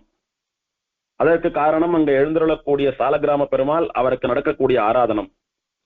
எங்க 12 சாலக்கிராம கஷேத்திரம் உண்டோ அது ஒரு ஸ்வயம்யக்த கஷேத்திரத்துக்கு சமானமான கிரகமாக கருதப்படுகிறது. அதனால எப்படி பார்த்தாலும் ஸ்வயம்யக்த கஷேத்திரங்கள் தான் எல்லாத்தை விட மிக சிறந்தது. அந்த ஸ்வயம்யக்த கஷேத்திரங்கள்லயே தோதாதிரின்னு சொல்லக்கூடிய இந்த கஷேத்திரம் ரொம்ப வசந்தது. இங்கு நான் எப்போதும் வசிக்கிறேன். இங்க இருக்கக்கூடிய சேற்று தாமரைன்னு சொல்லக்கூடிய புஷ்கரணி சாட்சாத் என்னுடைய திருப்பார்கடல். இந்த வானமாமலைன்னு சொல்லக்கூடிய நகரம் சாட்சாத் ஸ்ரீவைகுண்டம். இந்த நகரத்துக்கு ஸ்ரீவல்லி மங்கை என்கிற பெயர் உண்டாகட்டும். இந்த லோகத்துல மட்டுமில்லாமல் 3 லோகங்களிலும் இருக்கக்கூடிய எல்லா விக்கிரகங்களிலும் எனக்கு ரொம்ப பிடிச்ச விக்கிரகம் இந்த வானமாமலையில் இருக்கக்கூடிய தெய்வநாயகன் தோதாதிரிநாதன் சொல்லக்கூடிய விக்கிரகம் தான் எனக்கு ரொம்ப பிடிச்சது. எனக்கு ரொம்பவும் பிடித்த இந்த விக்கிரகம் இருக்கக்கூடிய இடத்தில் ஸ்பர்ச தோஷம் இல்லை. அதாவது இவா பட்டுட்டா அவா பட்டுட்டான்ற சீட்டெல்லாம் கிடையாது இந்த ஊர்ல. திருமலைக்கு மேல எல்லோரும் சமம்னு சுவாமி தேசிகன் சாதிக்கிறார். ஸ்தல புராணத்திலும் பார்த்தோம், திருமலைக்கு மேல இவா பட்டுட்டா அவா பட்டுட்டான்னு தீட்டே கிடையாது மலை மேல. நாம பாட்டுக்கு பெருமாள் சேவிக்கிறதுக்கு போறோம், தெரிஞ்சோ தெரியாமலையோ யாராவது பட்டுட்டாலானா கூட ஒரு தோஷமும் இல்லை. பெருமாளை தொட்டு கைங்கரியம் பண்ணக்கூடிய அர்ச்சகா இருக்கா பாருங்க, அவ மேல மட்டும் யாரானும் பட்டா அவா தீர்த்தாமாடணும். ஏன்னா அவ பெருமாளை தொட்டு பண்ணக்கூடிய காரியத்துல இருக்கான்றதுனால அவளுக்கு மட்டும் ஆகமத்துல சொன்ன ரெஸ்ட்ரிக்ஷன் அது. மற்றபடி திருவேங்கடமலையில யார் மேல பட்டாலும் தோஷம் கிடையாது. அதனால தொடுதலினாலே வரக்கூடிய தோஷம் ஸ்பர்ச தோஷம் அங்க கிடையாது. அதே போல ஸ்வயம்யக்த கஷேத்திரம் எங்கேயுமே கிடையாது. அதே மாதிரி வானமாமலைன்னு சொல்லக்கூடிய இந்த ஊர்லயும் ஸ்பர்ச தோஷம் கிடையாதுன்னு பெருமாள் சொல்றார். சொல்லிட்டு நீதான் இந்த வானமாமல கஷேத்திரத்துல என்ன முதல்ல சேவித்தவன், இதுவரைக்கும் இந்த என்னுடைய கோலத்தை இந்த கஷேத்திரத்துல யாரும் சேவிச்சதில்லைன்னு பெருமாள் சொல்றார். அப்படின்னா என்ன அர்த்தம்? இப்பதான் முதல் முறை பெருமாள் வைகுண்டத்திலிருந்து விமானத்தோடு கூட வானமாமலைக்கு வந்து சேர்ந்தான். இப்பதான் அது ஸ்வயம்யக்த கஷேத்திரமா திவ்யதேசமா ஆச்சு. ஆகையினாலே உன்னுடைய தவத்தாலும் நீ பண்ணின பாக்கியத்தினாலும் என்னை சேவித்தாய். உனக்கு சமானமானவா ஒருத்தரம் கிடையாது. என்னை எல்லா உருவத்திலும் தரிசித்தவன் நீ. அப்படின்னா என்ன அர்த்தம்? இங்க மட்டும் இல்ல, இதுக்கு முன்னாலையும் சரி இதுக்கு பின்னாலையும் சரி பல இடங்கள்ல தபஸ் பண்ணி பல கஷேத்திரங்கள்ல பெருமாள பல விதங்கள்ல சேவிச்சிருக்கார் ரோமசர். அப்பேற்பட்ட பக்திமானந்த ரிஷி. அதனால திருநாங்கூருக்கு கூட ரோமச கஷேத்திரம்னு பேர் உண்டு. திருநாங்கூர்லயும் தபஸ் பண்ணி பெருமாளை சேவிச்சிருக்கார் ரோமசர். அந்த மாதிரி நிறைய இடங்கள்ல இந்த மார்க்கண்டேயராட்டம், புருகவாட்டம், ரோமசரம் கூட பல தபஸ் பண்ணி பல இடங்கள்ல பெருமாளை பல க்ஷேத்திரங்கள்ல சேவிச்சவர். அதனால இந்த ஸ்வயம் வியக்த க்ஷேத்திரத்திலே என்னை அர்ச்சனை பண்ணி சேவிக்கிறவா, என்ன தியானம் பண்ணி சேவிக்கிறவா, என்ன கண்ணால பார்த்து சேவிக்கிறவா, இவெல்லாம் என்னுடைய பக்தர்கள். இவாளுக்கு பஞ்சமகா பாதகங்களும் ஒழிந்து போய் மோட்சம் கிடைக்கும்னு பலம் சொல்றார் பெருமாள். ஒரு ஸ்வயம்யுக்த கஷேத்திரத்தில் இருக்கக்கூடிய பெருமாளை சேவித்தா, அர்ச்சனை பண்ணினா, தியானம் பண்ணினா, கண்ணால பார்த்து கைகூப்பினா, அவளுக்கு பஞ்சமகா பாதகங்களே ஒழிந்து போய் மோட்சம் கிடைக்கும்னு பலன் சொல்லப்படுறது. அப்பேற்பட்ட விசேஷம் பெற்றது ஸ்வயம்யுக்த கஷேத்திரங்களும் இந்த வானமாமலையும். என்னென்ன பஞ்சமகா பாதகங்கள் அப்படின்னா, பிரம்மஹத்தி, வேதாத்தியனம் பண்ணின பிராமணனை கொன்னால் வரக்கூடியதான பாவம், துராபானம், அதாவது பிராமணன் எக்காரணத்தை கொண்டும் மது அருந்தக்கூடாது, அப்படி மது அருந்தினால் பண்ணக்கூடியதான பாவம் சுராபான பாவம் அப்படின்னு அது போறது, ஸ்வர்ணத்தேயம்னு சொல்லக்கூடியது தங்கத்தை திருடுறது அந்த பாவம், குரு தல்ப கமனம் அப்படின்னு ஆச்சாரிய பத்னியான குரு பத்னியோட கூட தப்பு பண்றதுன்னு சொல்லக்கூடிய அந்த பாவம். இந்த 4 பாவத்தை விட ஒரு கொடுமையான பாவம் என்னன்னா, பாவம் பண்ணாமையே இந்த தண்டனையை வாங்கிக்க கூடியதான பாவம். அது என்ன? இந்த பாதகங்கள் பண்றானே ஒருத்தன், அவனோட தொடர்பு வச்சுக்கிறது. சுவாமி இவன் பிரம்மஹத்தி பண்ணல, சுராபானம் சாப்பிடல, ஸ்வர்ணஸ்தேயம் பண்ணல, குரு பத்னியோட தப்பு பண்ணல, இருந்தாலும் இதையெல்லாம் பண்ணினவனோட சமானமா இவன் பழகினானாலே அந்த தோஷம் இவனை தாக்குறதுன்னா அதுதான் இருக்கிறதுல பெரிய பாவம். அதனாலதான் சேர்க்க சரியா இருக்கணும், உன்னுடைய நண்பனை காட்டு, உன்னை சொல்கிறேன்னு சொல்றதெல்லாம் இந்த தோஷத்தின் காரணமாகத்தான். ஏன்னா அந்த மாதிரியான ஒரு மென்டாலிட்டி இருக்கிறவனோட பழகிறச்ச நமக்கு அந்த விதமான எண்ணங்கள் தான் வரும். நம்மளும் அந்த பாவ திசையில போவோன்றதுனால அவளோட எல்லாம் பழகிறதுக்கு இல்ல, சத்துக்களோட தான் பழகணும், சத்தங்கம் தான் முக்கியம், அதுதான் நம்மள உலக வாழ்வில இருந்து விடுபட வைத்து மோட்சத்துக்கு கொண்டு போய் சேர்க்கும்னு எல்லாம் பெரியவார்கள் சொன்னது இதனாலத்தான். இப்படி இந்த க்ஷேத்திரத்துல பெருமாளை சேவிக்கிறவாளுக்கு பஞ்சமகா பாதகம் போறது. என்னுடைய பக்தன், பெருமாள் சொல்றார், என்னுடைய பக்தன் இந்த க்ஷேத்திரத்துக்கு வந்து சேற்று தாமரை புஷ்கரணியில தீர்த்தாமாடி அதனுடைய கரையில உட்கார்ந்துண்டு என்னுடைய திருமேனிய தியானம் பண்ணி என் விஷயமான திருவஷ்டாட்சர மந்திரத்தை கொண்டு ஜபம் பண்ணினால் அவனுக்கு இந்த உலகத்திலே வாழக்கூடிய எல்லா நன்மைகளையும் கொடுத்து இறுதியில் அமிர்தம்னு சொல்லக்கூடிய மோட்சத்தையும் கொடுப்பேன் அப்படின்னு சொல்லி ரோமசருக்கு சத்திய பிரமாணம் பண்ணி கொடுத்தான் பெருமாள். கொடுத்துட்டு ரோமசர் கூட இன்னும் நிறைய ரிஷிகள்லாம் தபஸ் பண்ணிட்டு இருந்தா அவளையெல்லாம் தன்னுடைய குளிர்ந்த பார்வையினாலே கட்டாட்சிக்கிறான் பெருமாள். யாரெல்லாம் இருந்தான்னா, வைகானசர்னு சொல்லக்கூடிய விகனச மகர்ஷி, யோகசூத்திரம் பண்ணின பதஞ்சலி மகர்ஷி, ததீச்சி, மரீச்சி, காஷ்யபர், மௌல்கர், பிருகு, காத்யாயனர், ஆங்கீரசர், ஜாபாலி, காலவர், கண்வர், அதிதி, நாரதர் முதலான பல ரிஷிகளும் இருக்கா. அவெல்லாமும் கூட தோதாத்ரிநாதனை சேவித்து நிக்கினான். நின்ன போது பகவான் வைகானசரை பார்த்து ஒரு வார்த்தை சொல்றார், ஹே விகனச மகரிஷியே, நீ என்னுடைய சாமீபியத்தை பெற்றது மட்டுமல்லாமல் என்னுடைய சாரூபியத்தை பெறுவாய், அதாவது என்னை போன்ற உருவத்தோடைய காணப்படுவாய். நீ எதை வகுத்து இதுதான் சூத்திரம், இதன்படிதான் பெருமாள் ஆராதனம் பண்ணணும்னு சொல்றையோ அதுவே இந்த உலகத்தில் என்னை ஆராதிக்க கூடிய முறையாக விளங்கும் அப்படின்னு வரம் கொடுத்தார். அதனால வைகானசர் என்ன பண்ணினார், பகவானை எப்படி திருவாராதனம் பண்றதுன்னு வைகானச ஆகமம்னு சொல்லக்கூடிய ஆகமத்தை ஏற்படுத்தி இப்படிதான் பகவான ஆராதனம் பண்ணணும் அப்படின்ற ஒரு சாஸ்திரத்தை ஏற்படுத்தினார். அந்த சாஸ்திரத்தின்படி அவருடைய சரீரத்தில இருந்து வந்தவர்களான அவருடைய குலத்தவர்களே பெருமாளை பல க்ஷேத்திரங்கள்ல ஆராதனம் பண்ணிட்டு வரா. வசந்த இந்த வானமாமலையிலும் இன்னைக்கும் வைகானசருடைய வம்சத்தவர்களான வைகானச அர்ச்சக சுவாமிகள் தான் ஆராதனம் பண்ணிட்டு வரா.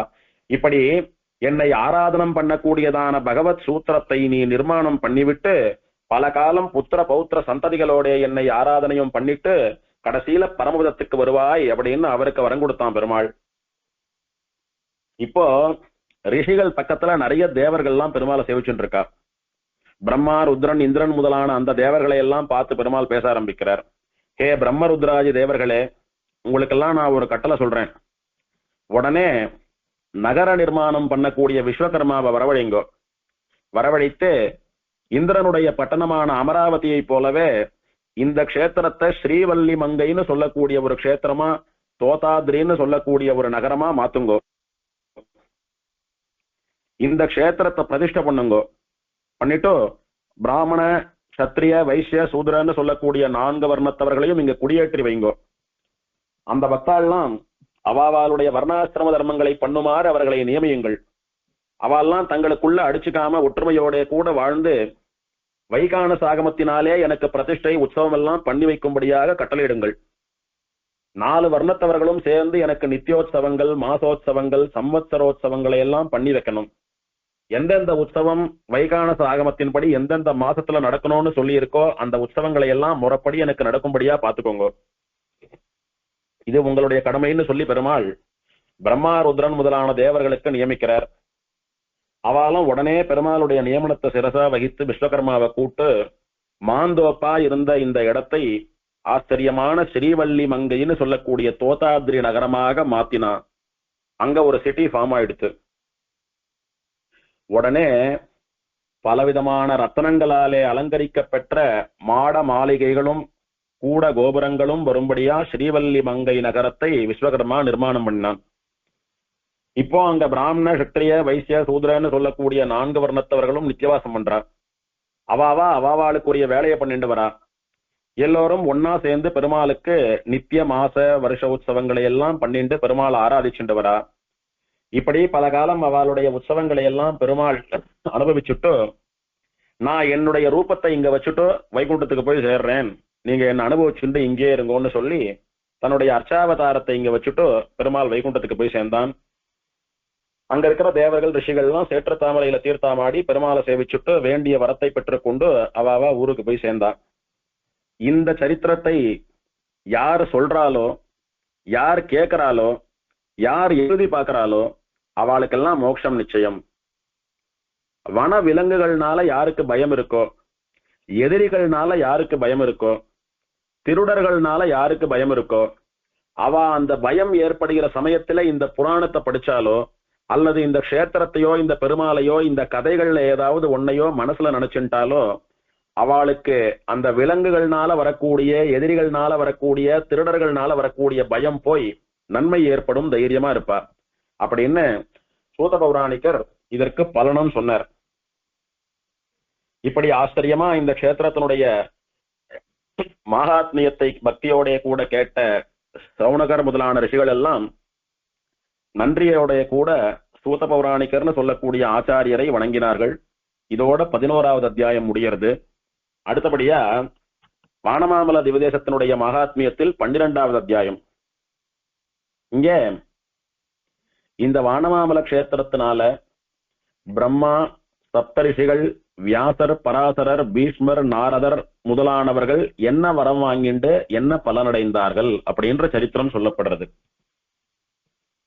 சூத பௌராணிகர் சிஷ்யாலாம் சூழ்ந்துண்டு நமஸ்காரம் பண்ணி இத்தனை ஆச்சரியமான ஸ்தல புராணத்தை சொல்லிட்டு வந்த சூதருக்கு நிறைய பரிசுகள் எல்லாம் கொண்டாந்து சமர்ப்பிக்கிறார்.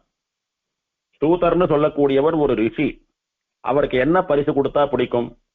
நல்ல கமண்டலம், நல்ல யோகதண்டம், அவர் உடம்புல போட்டுக்கிறதுக்கு ட்ரெஸ் மர உரி, அவர் சாப்பிடுறதுக்கு பழங்கள், கிழங்குகள், இலைகள், அவர் பெருமாள் திருவாராதனம் பண்றதுக்கு தேவையான திருத்துழாய், சந்தனம், இதையெல்லாம் பரிசா கொண்டாந்து சமர்ப்பிக்கிறார். ஏன்னா இவாழ்லாமும் ரிஷிகள் தான். இவா ஒன்னும் பெரிய கிரகஸ்தாலோ பெரிய சக்கரவர்த்திகளோ ராஜாக்களோ அல்ல பொன்னும் பொருளும் பரிசாக தருவதற்கு. அதெல்லாம் வாங்கிண்டா ஏத்துக்கிறதுக்கு அவர் ஒன்னும் கிரகஸ்தர் இல்ல, அவரும் ரிஷி தான். இவா போனா அப்படியே கொட்டாங்குச்சி எல்லாம் குடைஞ்சி கமண்டலம் பண்ணிட்டு வந்தா, மரப்பட்டையெல்லாம் உரித்து மர உரி தயார் பண்ணி கொண்டாந்தா, மரக்குச்சியால யோக தண்டத்தை செதுக்கிண்டு வந்தா, அங்கங்க இருக்கிற பழங்கள், இலைகள், கிழங்குகளை பறிச்சுண்டு வந்தா, சரீர சிரமத்தினால இவ சேகரிச்சுண்டு வந்த வஸ்துக்களை எல்லாம் ஆச்சாரியனுக்கு காணிக்கையா சமர்ப்பித்தா. அதை அவரும் ஏத்துன்ட்டு என்னை இந்த மாதிரி பரிசு பொருள்கள் எல்லாம் கொடுத்து மகிழ்வித்தீர்கள், நீங்க கொடுத்த வஸ்துவனால ஒரு ரிஷியான எனக்கு ரொம்ப சந்தோஷம், என்னிடத்துல என்ன எதிர்பார்க்கறீங்கன்னு கேட்டார். பக்தியும் ஞானமும் மிகுந்த இந்த ரிஷிகள்லாம் ஆச்சாரியனை சேவித்து மேலும் இந்த தோதாத்ரி கஷேத்திரத்தினுடைய பெருமையை உங்க வாயால தெரிஞ்சுக்கணும்னு ஆசைப்படுறோம். எந்த தேவர்களுக்கும் ரிஷிகளுக்கும் தோதாத்ரி கஷேத்திரத்தினால பலன் கிடைத்தது, யாருக்கெல்லாம் சாப விமோச்சனம் கிடைச்சது, யாருக்கெல்லாம் மோட்சம் கிடைச்சது, யாரெல்லாம் சேற்று தாமரையில தீர்த்தாமாடி தபஸ் பண்ணி பெருமாள் சொன்னது போல நல்ல பலன்களை எல்லாம் பெற்றார்கள் அப்படின்னு கேள்வி கேட்கிறார். அதுக்கு இப்போ சூத பௌராணிகர் சொல்ல ஆரம்பிக்கிறார். ஏ முனிவர்களே, நீங்க கேட்ட இந்த விஷயம் மிகவும் ரகசியமானது. ஏன்னா யாருக்கு பகவானிடத்துல பக்தி உண்டோ அவனுக்கு மட்டும்தான் இதெல்லாம் பலிக்கும். பகவானிடத்துல பக்தி இல்லாமல் இத கதைன்னு நம்பி ஒரு டைம் பாஸ்க்காக கேட்கறவனுக்கெல்லாம் இது பலன் தராது. அதனால இது ரகசியமானது, விஷ்ணு பக்தர்களுக்கு மட்டுமே உபதேசிக்கப்பட வேண்டியது. விஷ்ணுவினிடத்திலே தோஷம் இருக்கிறவர்களுக்கும், விஷ்ணுவினிடத்திலே துவேஷம் இருக்கிறவர்களுக்கும், விஷ்ணுவினிடத்திலே பக்தி இல்லாதவர்களுக்கும் இதை சொல்வது தகாது, இது பலன் தராது. சொன்னா சொல்றவனுக்கும் பாவம். நீங்கெல்லாம் மகா விஷ்ணு பக்தாளா இருக்கிறபடினால உங்களுக்கு சொல்றேன் கேளுங்கோ. முன்ன ஒரு கல்பாந்த காலத்திலே, கல்பாந்த காலம்னா ஒரு கல்பம் முடிகிற சமயம். கல்பம் முடிகிற சமயத்துல என்ன ஆகும்னா பிரளயம் வரும், உலகமெல்லாம் அழிஞ்சு போயிடும். திரும்பி கொஞ்ச நாள் கழிச்சு உடனே சிருஷ்டி ஆரம்பிக்கும். இந்த காலத்துக்கு கல்ப அந்த காலம், கல்பம் முடிகிற காலம், கல்பாந்த காலம்னு பேரு. இது பிரம்மாவினுடைய பகல் முடிந்து ராத்திரி சமயம் ஆரம்பிக்கிறது குறிக்கக்கூடியது. அந்த சமயத்துல ஒரு பிரளயம் ஏற்பட்டு உலகமெல்லாம் நீரிலே முழுகும், மூழ்கி உலகமே இல்லாத போயிடும். அப்போ இந்த உலகத்துல இருக்கக்கூடிய ஜீவராசிகளை எல்லாம் யார் காப்பாத்துறதுன்னா பெருமாள் வயத்துல வைத்து ரட்சிக்கிறார். திரும்பவும் சிருஷ்டியா அரைச்ச பெருமாள் ஒன்னொன்னா வெளியிடுறாருன்னு சொல்றோம். அதே சமயத்துல பெருமாள் பிரம்மா மூலமா உலகத்தை படைக்கிறார்னு சொல்றோமே, அது எப்படி அப்படின்னா இந்த உலகங்களை எல்லாம் சூக்ஷ்ம வஸ்துக்களா மாத்தி பெருமாள் வயத்துல வச்சு ரட்சிக்கிறார். ஆனா சிருஷ்டின்னு சொல்லக்கூடியது கண்ணுக்கு தெரியாம சூக்ஷ்மமா பெருமாள் இடத்துல இருக்கிற வஸ்துக்கள் எல்லாம் கண்ணுக்கு தெரியும்படியா ஸ்தூல வஸ்துவா வர்றதுதான் சிருஷ்டி. இப்ப நாம எல்லாம் ஆத்மாவா ஜோதி ஸ்வரூபமா அப்படியே விளக்கு ஒளி போல இருக்கக்கூடிய நம்முடைய ஆத்மா எல்லாம் பெருமாள் கிட்ட இருக்கு. பார்த்தா எல்லாம் விளக்கு வெளிச்சமாட்டம் தான் தெரியும், யார் யாருன்னு எப்படி தெரியும்? அப்போ இவன் தேவன், இவன் மனுஷன், இவா ஸ்திரீ, இவா புருஷா, இது ஜந்து, இது பறவை அப்படின்னு அதுக்கு ஒரு சரீரம் வேணும். அந்த சரீரத்தோடு கூட அது பிறக்கிறது தான் சிருஷ்டின்னு சொல்றோம். இதுக்கு ஸ்தூல வடிவம்னு பேர், அதாவது கண்ணுக்கு தெரியக்கூடிய வடிவம். ஆத்மாவை யாரும் கண்ணால பார்க்க முடியாது, ஆனா சரீரத்தை பார்க்கலாமோ இல்லையோ, அந்த சரீரத்தை கொடுத்து அந்த ஆத்மா இந்த லோகத்துல வரத்துக்கு தான் சிருஷ்டின்னு பேரு. அத பிரம்மாவை தான் படைக்க சொல்லி பெருமாள் பண்றார். பிரம்மாவுக்கு ஆத்மாக்களை படைக்கக்கூடிய சக்தி கிடையாது ஒரு நாளும். பிரம்மாவால பஞ்சபூதங்கள் எல்லாம் படைக்க முடியாது, பிரம்மாவால பிரகிருதி தத்துவத்தை எல்லாம் படைக்க முடியாது. பெருமாள் எல்லாத்தையும் கொடுத்து, மந்திரத்தை கொடுத்து, ப்ரொசீஜர் சொல்லி, மோல்ட கொடுத்து, மிக்ஸ் பண்ணி, ரா மெட்டீரியல் எல்லாம் கொடுத்து இதை பண்ணுன்னா பண்ணுவான். அவ்வளவுதான் அவனால முடியும். அவனுக்கு அதெல்லாம் பண்ணி கொடுக்குறவன் பெருமாள் தான். பெருமாள் பண்ண வஸ்துக்களை கொண்டுதான் சிருஷ்டி பண்றானவன் சொல்றோம். அந்த சிருஷ்டி பண்றதுக்கும் கூட பெருமாளுடைய அனுகிரகம் அவனுக்கு தேவை, அவனா பண்ணிட முடியாது. ஒரு கல்ப காலத்திலும் பெருமாள் அர்ச்சாவதாரமா வரையர்னு சொன்னோமே இதுக்கு முன்னால் அத்தியாயத்துல. அந்த மாதிரி ஒரு கல்பம் முடிகிற காலத்துல பெருமாள் அர்ச்சாவதாரமா வரையர் பாருங்கோ. அந்த பெருமாளை பிரம்மா ஒண்ணு யாகம் பண்ணியோ இல்ல தபஸ் பண்ணியோ தனக்கு சிருஷ்டி படைக்கக்கூடிய சக்தி வேணும் அப்படின்னு பிரார்த்திச்சுப்பான் பெருமாள். பிரம்மா கல்பாந்த காலம், பிரளய காலம் வருது, பிரளயம் ஆயிடுத்து. இப்ப எல்லா வஸ்துக்களையும் சூக்ஷ்மமா பெருமாள் வயிற்றுல வச்சு காப்பாத்தின்னு இருக்கார்.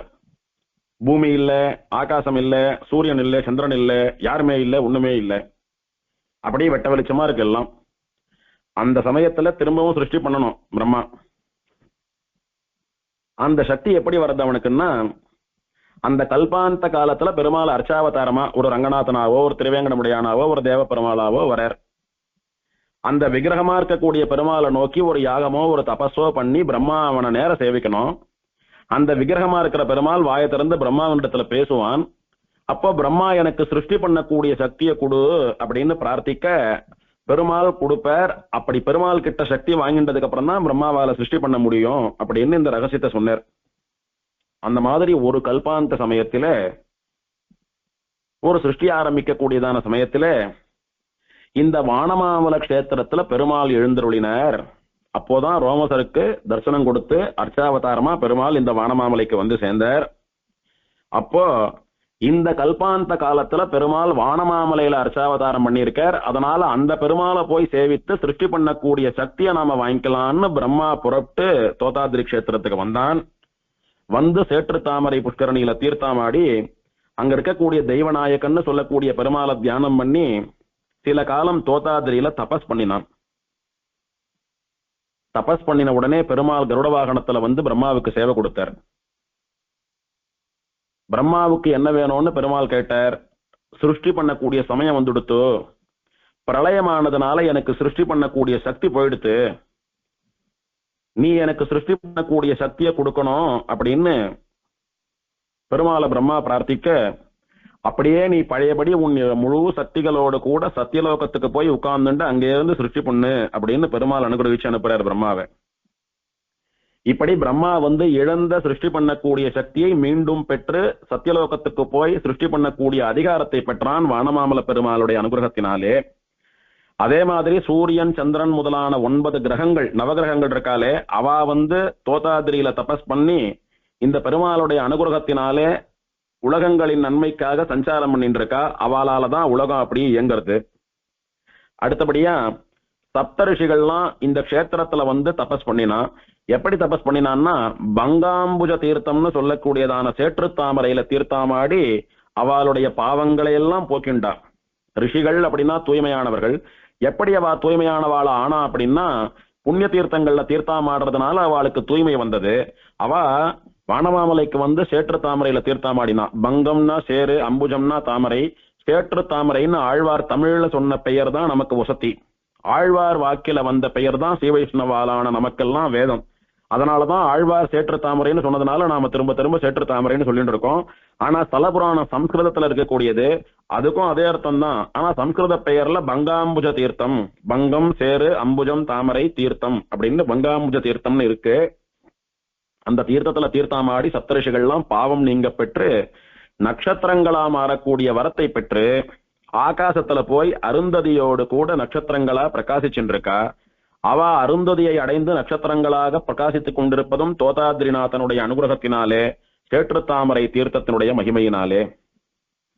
தேவர்களினுடைய அதிபதியாக இருக்கக்கூடிய இந்திரன் இருக்கானே, அவன் விருத்ராசுரன் சொல்லக்கூடிய ஒரு பிராமண ராட்சசனை சம்ஹாரம் பண்ணினான். அதனால அவனுக்கு பிரம்மாத்தி தோஷம் வந்துடுத்து. அவனுடைய சக்தி எல்லாம் போய் அவன் பூலோகத்திலே மனுஷாலாட்டமா சஞ்சரிக்க ஆரம்பிச்சுட்டான். அவன் திரும்பவும் தன்னுடைய சக்தியை பெற்று எப்படி தேவலோகத்துக்கு போய் ராஜ்யம் பண்றதுன்னு யோசித்த போது, நாரதர் அவனுக்கு வானமாமலையில போய் பங்காம்புஜ தீர்த்தத்தில் தீர்த்தாமாடி உன்னுடைய தோஷங்களை எல்லாம் நீக்கிக் கொள் அப்படின்னு சொன்னார். பஞ்சமகா பாதகங்கள் முதல் பாதகமான பிரம்மத்தி தோஷம் இந்திரனுக்கு விருத்ராசுரனை கொன்றதினால வந்த அந்த தோஷம் வானமாமலை சேற்று தாமர புஷ்கரணியில தீர்த்தாமாடி அங்க ஸ்வயம்யக்த விமானத்துக்கு கீழே உட்கார்ந்து இருக்கிற பெருமாளை சேவிச்சா விட்டு அவனுக்கு போயிடுத்து. இததான் பெருமாள் சொன்னார் ரோமசருக்கு தபஸ் பண்ணி சேவை கொடுத்த போது. ஸ்வயம்யக்த கஷேத்திரமான இந்த வானமாமலையில என்ன சேவிக்கிறவனுக்கு பஞ்சமகா பாதகங்களும் போயிடும். அதுல முதல் பாதகம் தான் பிரம்மத்தின்னு சொல்லக்கூடிய பாதகம். அது இந்திரனுக்கு இந்த கஷேத்திரத்துல போச்சு. அவன் சேற்று தாமரையில தீர்த்தாமாடி தோதாத்ரிநாதனை முறைப்படி திருவாராதனம் பண்ணி சேவித்து தோஷமெல்லாம் போய் பழையபடி தன்னுடைய சக்திகளை எல்லாம் பெற்று ஆகாசத்துல சஞ்சாரம் பண்ணி சொர்க்கத்துக்கு போய் சொர்க்கத்தை ஆண்டுண்டு இப்பவும் சௌக்கியமா இருந்துட்டு இருக்கான். இப்படி இந்திரனுக்கு பெருமாள் அனுகிரகம் பண்ணியிருக்கார். வியாச மகரிஷி, பராசர மகரிஷி, ஞானாதிகரான பீஷ்மர், நாரத மகரிஷி, சௌனக மகரிஷி, சுகபிரம்மம், அம்பரீஷ சக்கரவர்த்தி முதலான பரம பாகவதாலெல்லாம் தோதாதிரிக்கு போய் சேற்று தாமரையில தீர்த்தமாடி அங்கே தெய்வநாயகன்னு சொல்லக்கூடிய தேவநாதனை சேவித்து அவனுடைய அனுகிரகத்தினாலே தங்களுடைய சக்தியை பெருக்கிக் கொண்டார்கள். இன்னும் நிறைய தேவர்கள் ரிஷிகள்லாம் தோதாதிரி கஷேத்திரத்துல தபஸ் பண்ணி அவளுடைய ஆசைகள் நிறைவேற பெற்றார்கள். இந்த தோதாதிரி கஷேத்திரத்திலிருந்து 2 யோஜன தூரத்துக்குள்ள வாழக்கூடிய விலங்குகளும் கூட நித்தியசூரிகளுக்கு சமானமாக இந்த கஷேத்திரத்துல வாழற போதே பகவானுடைய அனுபவமான மோட்ச அனுபவத்தை பெறுகின்றன. அதுதான் ஸ்வயம்யுக்த கஷேத்திரத்தினுடைய பெருமை. இப்பேற்பட்டதான இந்த தோதாதிரி கஷேத்திரத்தினுடைய மகாத்மியம் ஸ்தல புராணம் இருக்கிறது. அது ரொம்பவும் ஆச்சரியமானது. கேட்க கேட்க இப்பேற்பட்ட மகிமைகள் எல்லாம் கூட ஒரே கஷேத்திரத்துக்கு இருக்க முடியுமான்னு சொல்லும்படியான ஆச்சரியத்தை உண்டு பண்ணக்கூடியது. இந்த கஷேத்திரத்தினுடைய புராணத்தையும் கஷேத்திரத்தையும் தீர்த்தத்தையும் விமானத்தையும் பெருமாளையும் நினைத்த மாத்திரத்தினாலேயே நினைக்கிறவாளுடைய குறையை நீக்கக்கூடியது. இந்த புராணத்தை நல்லவர்களுக்கு நடுவிலே படிப்பவர்கள் தர்மம், அர்த்தம், காமம், மோட்சம்னு சொல்லக்கூடிய 4 விதமான புருஷார்த்தங்களையும் பெறுவார்கள். அப்படின்னா என்ன அர்த்தம்னா, கெட்டவாளுக்கு, பாவிகளுக்கு, பெருமாளிடத்திலும் புராணங்களிடத்திலும் விசுவாசம் இல்லாதவர்களுக்கு, நம்பிக்கை இல்லாதவர்களுக்கு சொல்லக்கூடாது. சொன்னால் பலனில்லை, தோஷம் வரும்னு அர்த்தம். இதுக்கு அம்மாவுக்கோ அப்பாவுக்கோ ஆச்சாரியனுக்கோ இந்த புராணத்தை வாசித்து காட்டுபவன் அல்லது சொல்லி காட்டுபவன் எல்லா பாவமும் ஒழிந்து விஷ்ணுலோகத்தை அடைவான். இந்த புராணத்தை விசுவாசத்தோட கூட கொண்டாட வேண்டும். இந்த புராணத்தினாலே சொல்லப்படக்கூடிய இந்த க்ஷேத்திரம், தீர்த்தம், விமானம், பெருமாளை எல்லாம் பக்தியோட ஆராதிக்க வேண்டும். இந்த புராணம் வாசிப்பவர்களையும் ஆராதிக்க வேண்டும் அப்படின்னு ரிஷி சொல்றார். இது மூணுமே இன்னைக்கும் வழக்கத்துல இருக்கக்கூடியது. நாமெல்லாம் திவதேசத்துக்கு போனா நேர கோவில் வாசல்ல இறங்கி பெருமாள் சேவிச்சுட்டு வந்துடுறோமே, அது சரியில்லை. குரு பரம்பரா பிரபாவத்தை எடுத்து பார்த்தோமானா பூர்வாச்சாரியர்கள்லாம் ஒரு திவதேசத்துக்கு போனா எப்படி சேவிப்பான்னு அதெல்லாம் வர்ணிக்கப்பட்டிருக்கிறது 6000 படி குரு பரம்பரையில. உதாரணமா திருக்கச்சி நம்பிகள் ஒரு திவதேசத்துக்கு போறார். போனாரானா 3 நாள் குறைஞ்சது தங்கி இருப்பாருங்க. குறைஞ்சது ஒரு க்ஷேத்திரத்துல 3 நாளாவது வாசம் பண்ணினாதான் அந்த க்ஷேத்திர வாச பலன் உண்டுன்னு சாஸ்திரம் சொல்றது. போறது உடனே வர்றது, ஒரு நாள்ல 10 கோவில், 2 நாள்ல 40 கோவில், அந்த மாதிரி எல்லாம் பிளான் பண்ணிட்டு போறதுல அர்த்தம் இல்லை. போனா 3 நாள் ஒரு இடத்துல தங்கணும்.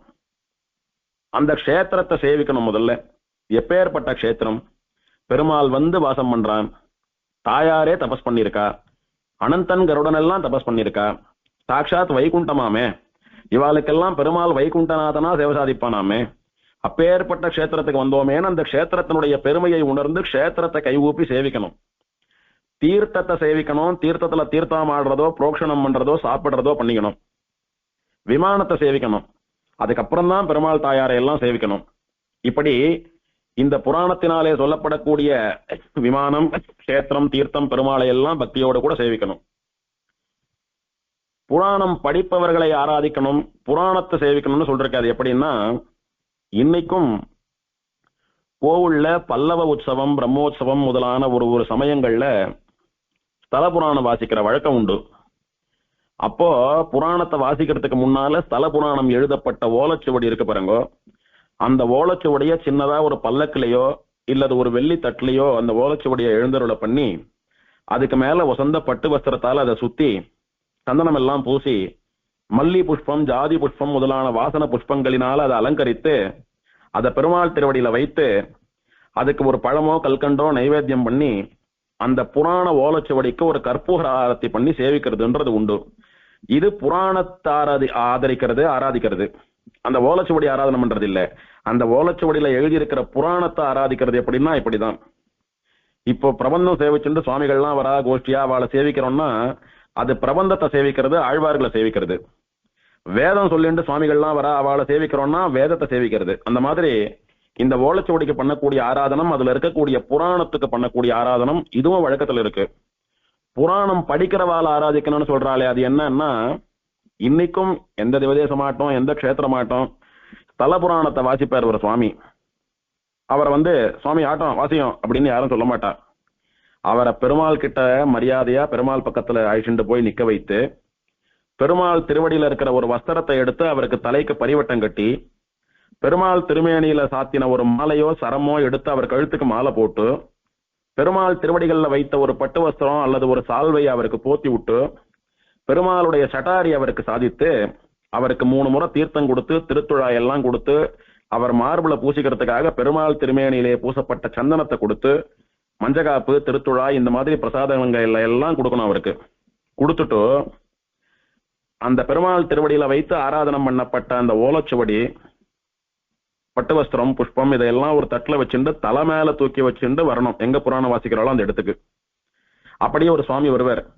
இன்னொரு சுவாமி இந்த புராணம் வாசிக்கிறார் பாருங்க. ஒரு சுவாமி பெருமாளுடைய பரிவட்டம் எல்லாம் கட்டின்னு இருக்காரு. அவருக்கு முன்னால தீவட்டியோ இல்ல ஒரு கை விளக்கு சின்னதா ஒரு தீபமோ ஏந்தி அவரை பெருமாள் அழிச்சுட்டு வர்றது போல மரியாதையா அழிச்சுட்டு வரணும். அங்க ஒரு குத்துவிளக்கு ஏத்தி வச்சிருப்பா, கீழே கோலம் எல்லாம் இட்டிருப்பா, தரையில உட்கார்ந்துக்கிறதுக்கு இந்த சுவாமிக்கு மனையெல்லாம் போட்டிருப்பா.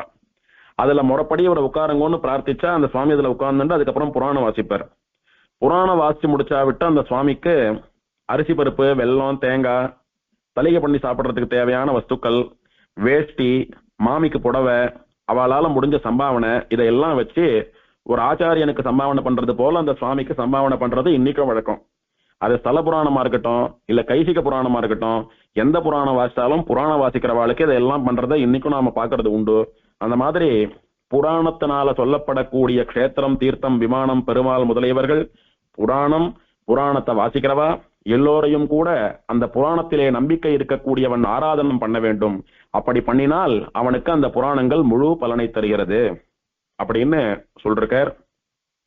அதோடு கூட இந்த தோதாத்ரி கஷேத்திரத்தினுடைய புராணத்தை கேட்பவர்களுக்கு இந்த ஸ்ரீவல்லி மங்கேசன் சொல்லக்கூடிய தோதாத்ரிநாதன் எல்லா நலன்களையும் அனுகிரகம் பண்ணுவான். இந்த எம்பெருமானுடையதான ஒரு திருவருள் எங்கும் பரவுக அப்படின்னு சொன்னார். இதோட 12வது அத்தியாயம் முடிகிறது. அடுத்தபடியா 13வது அத்தியாயம்.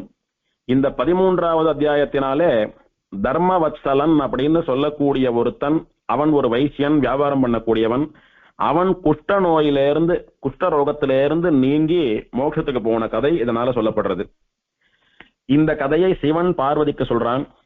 ஹே தேவி, முன்னொரு காலத்துல காவேரி நதியினுடைய வடக்கு கரையில வியாபாரம் பண்றவாளுக்கெல்லாம் தலைவனா ஒரு வணிகர் தலைவன் இருந்தான்.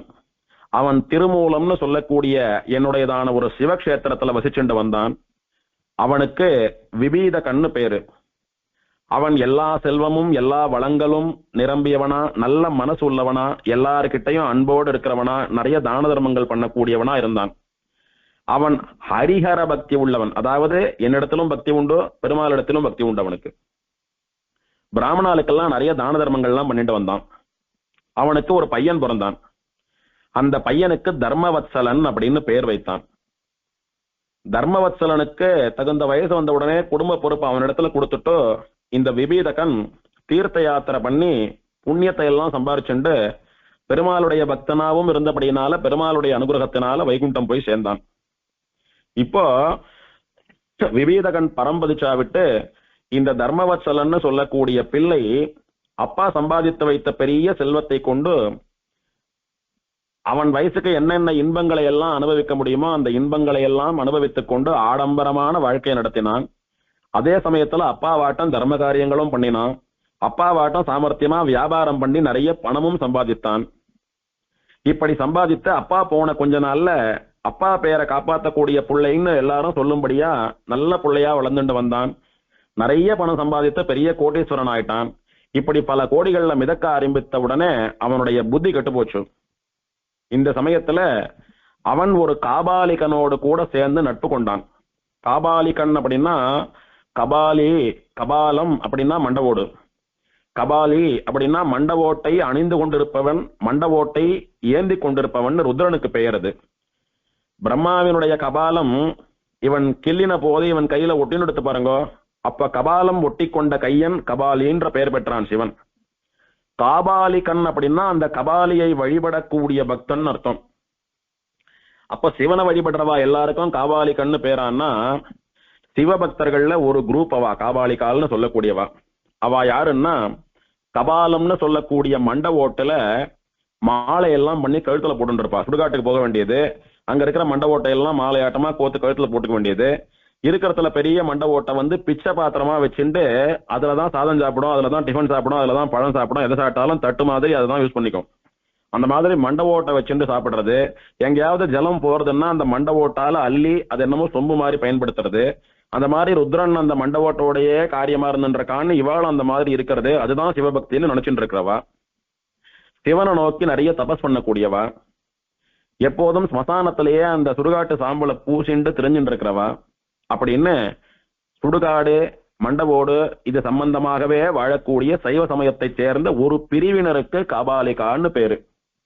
இவா சுடுகாட்டு சாம்பலை உடம்பு நிறைய பூசிட்டு இருப்பா. கண்ணு மட்டும் தான் தெரியும், கண்ணு வாய் தவிர உடம்பு ஃபுல்லா சாம்பல் பூசிட்டு இருப்பா.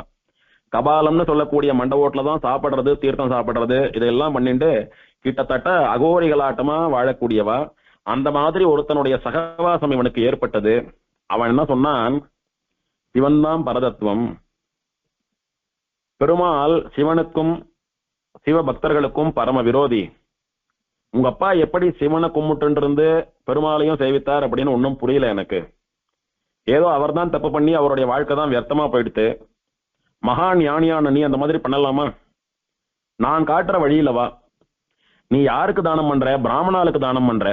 பிராமணாலாம் யாரு? விஷ்ணுவை சேவிக்க கூடியவா. அவெல்லாம் நம்ம எதிரிகள் தானே.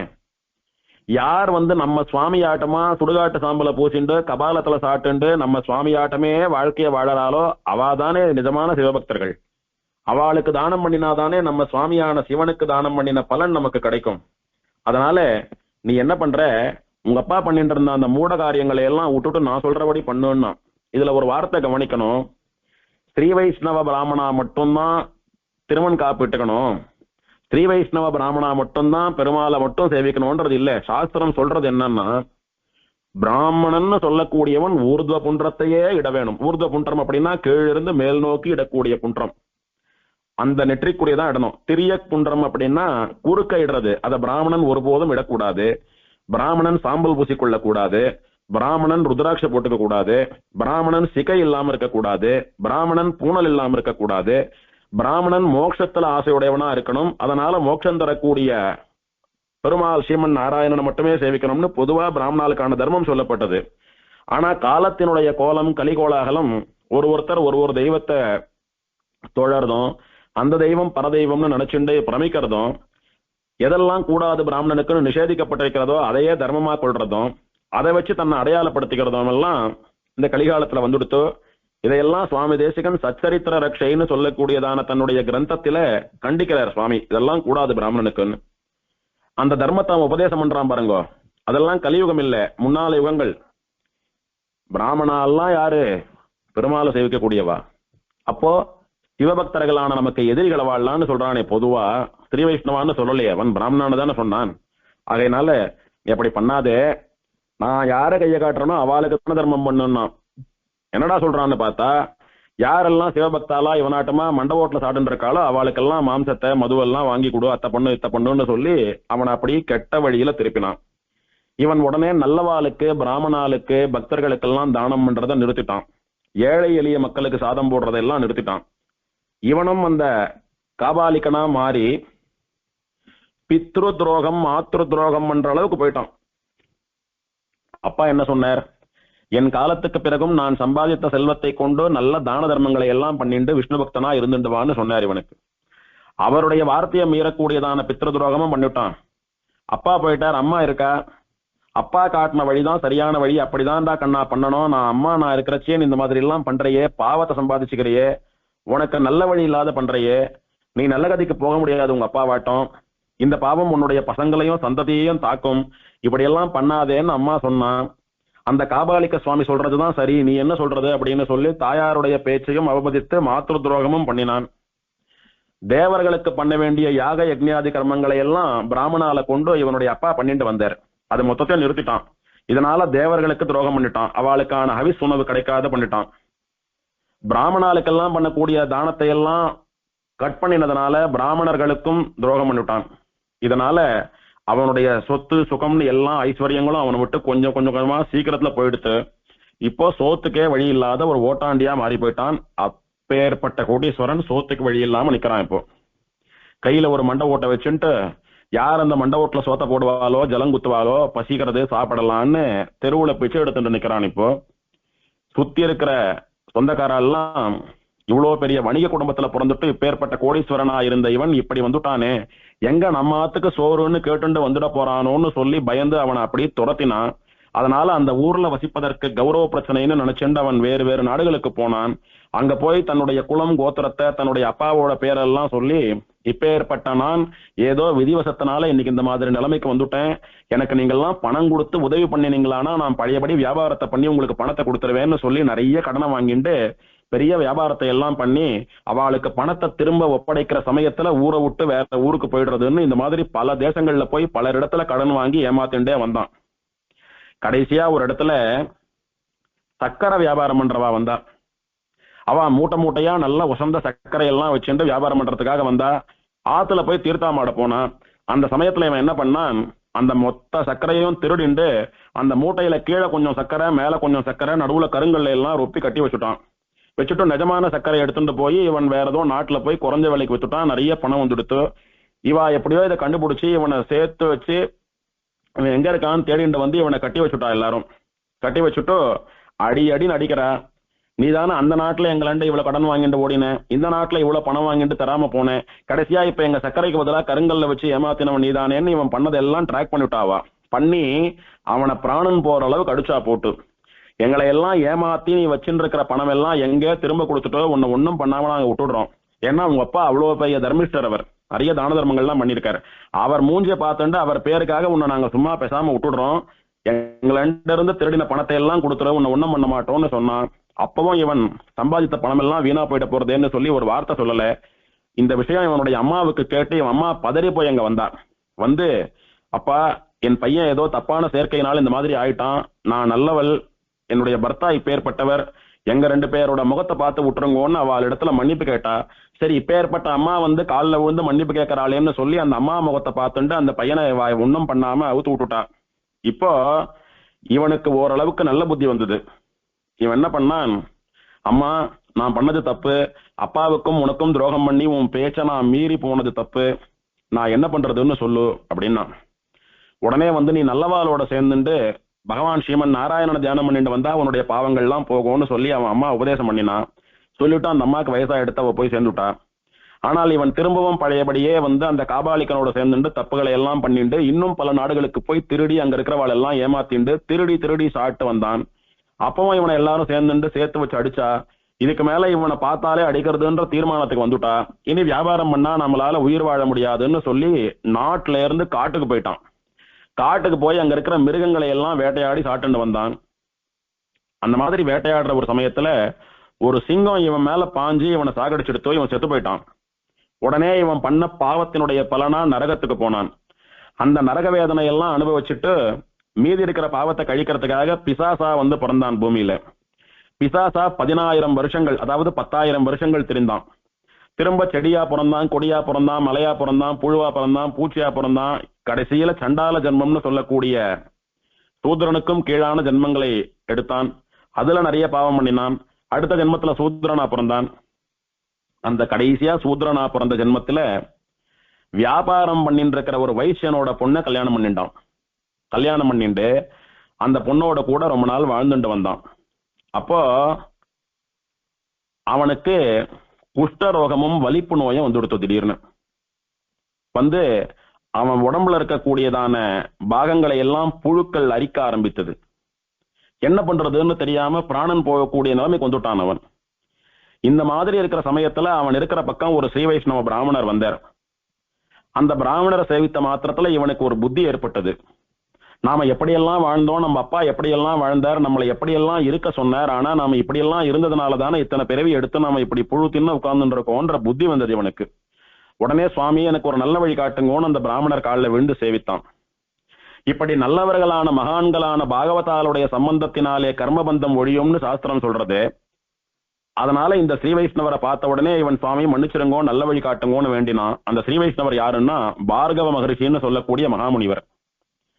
அந்த ரிஷி என்ன பண்ணினார், அப்பனே, எப்ப நீ என் காலில் விழுந்து என்ன சரணாகதி பண்ணையோ அப்பவே உன்னுடைய பாவம் போறதுக்கான வழி பிறந்துடுத்து.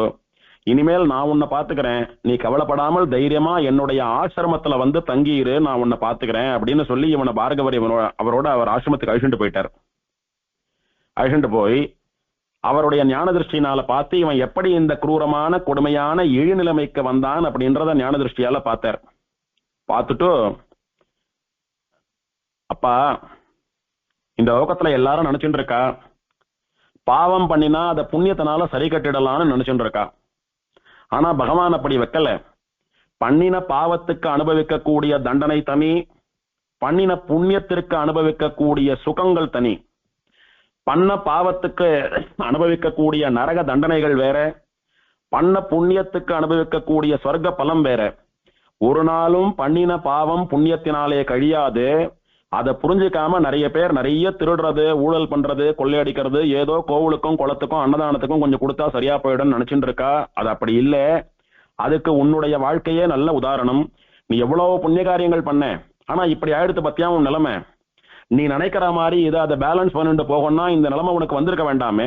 ஆனாலும் இந்த நிலைமையிலையும் என்ன நீ பார்த்து என்னால அபயம் கொடுக்கப்பட்டு என்னுடைய ஆசிரமத்துக்கு வந்து தர்மோபதேசம் எல்லாம் கேட்டு இருக்கிய, அது எதனால தெரியுமா? நீ உங்க அப்பா வாட்டம் பண்ணின நிறைய தான தர்மங்களினால வந்த பலன் அது. ஆக இதுல இருந்தே தெரிஞ்சுக்கணும், பாவத்தினுடைய பலன் வேற, புண்ணியத்தினுடைய பலன் வேற. ரெண்டுத்தையும் ஒரு நாளும் டேலி பண்ண முடியாது. அப்பா, நான் உனக்கு ஒரு வழி சொல்றேன், கேட்டுக்கோ. உன் மேல இருக்கக்கூடிய இறக்கினால, நீ பண்ண புண்ணிய பலன்களினுடைய பலத்தினால, உங்க அப்பாவினுடைய அம்மாவினுடைய பக்தியினால உனக்கு ஒரு நல்ல வழி சொல்றேன். இங்க இருந்து தெற்கு திசையில இருக்கக்கூடிய தோதாத்ரின்னு சொல்லக்கூடிய வானமாமல கஷேத்திரத்துக்கு போ. அங்கே போய் சேற்று தாமரை புஷ்கரணியிலே பகவானை தியானம் பண்ணி கொண்டு தீர்த்தாமாடு. தீர்த்தம் ஆடிட்டு நீ கரையேறி வரச்ச உன்னுடைய குஷ்டரோகம், உன்னுடைய வலிப்பு, உன்னுடைய பாவம் எல்லாம் போயிடும். அந்த புஷ்கரணியினுடைய கரையிலே வைகுண்ட விமானத்துக்கு கீழே எம்பெருமான் ஸ்ரீமன் நாராயணன் ஸ்ரீதேவி பூமி தேவியோட உட்கார்ந்துட்டு இருக்கான். மார்க்கண்டேயர், பிருகு முதலான மகர்ஷிகள் எல்லாம் அந்த பெருமாளை நோக்கி வரம் வாங்கிட்டு அந்த பெருமாள் பக்கத்திலேயே உட்கார்ந்துட்டு இருக்கான். அவன் பக்தர்களை அனுகிரகம் பண்றதுக்காக தினந்தோறும் அங்க நித்திய சாநித்தியம் கொண்டு எழுந்தருள் இருக்கான். அந்த பெருமாளை போய் நீ சேவிச்சுட்டு அவனுக்கு தினம் அங்க தைலத்தினால, எண்ணெயினால, நல்லெண்ணெயினால திருமஞ்சனம் ஆகும். அந்த பெருமாளுடைய திருமஞ்சனமான அந்த தைலத்தை நீ சாட்டுண்டு வா. தினம் சேற்று தாமர தீர்த்தத்தை சாட்டுண்டு வா. அந்த தீர்த்தத்தினால தலிகை பண்ணி சாட்டுண்டு வா. தினம் பெருமாளை சேவிச்சுண்டு வா. பெருமாளுடைய அனுகிரகத்தினால உன்னுடைய மொத்த பாவமும் சரியா போயிடும்னு சொன்னார். அப்படியே இவன் தோத்தாதிரிக்கு போய் சேற்று தாமரையில தீர்த்தமாடி பெருமாளுக்கு திருவாராதனம் எல்லாம் பண்ணி பெருமாளுடைய பிரசாதம், எண்ணெய், தீர்த்தத்தை எல்லாம் சாட்டுண்டு பெருமாளை சேவிச்சுண்டு ஒரு மண்டலம் 48 நாள் தங்கியிருந்தான். பெருமாளுடைய அபிஷேக தீர்த்தமான தைலத்தை சாப்பிடுவான், உடம்புல தேய்ச்சிப்பான். இந்த மாதிரி 48 நாள் பண்ணிட்டு வந்தான். 48ஆம் நாள் இவனுடைய உடம்புல இருக்கக்கூடிய குஷ்டம், வலிப்பு, என்னென்ன குரூரமா புழு தள்ளிண்டு எப்படி கேவலமா இருந்தானோ அதெல்லாம் சரியா போய் ஒரு திவ்யமான தேவநாட்டமா ஆச்சரியமான ஒரு அழகான சரீரம் வந்துடுத்து இவனுக்கு. உடனே இவனுடைய பிரார்த்தனை பலிச்சுடுத்துன்னு சொல்லி நிறைய பிராமணாளுக்கு தலிகை பண்ணி போட்டு பிராமண போஜனமும் பண்ணி வைத்தான்.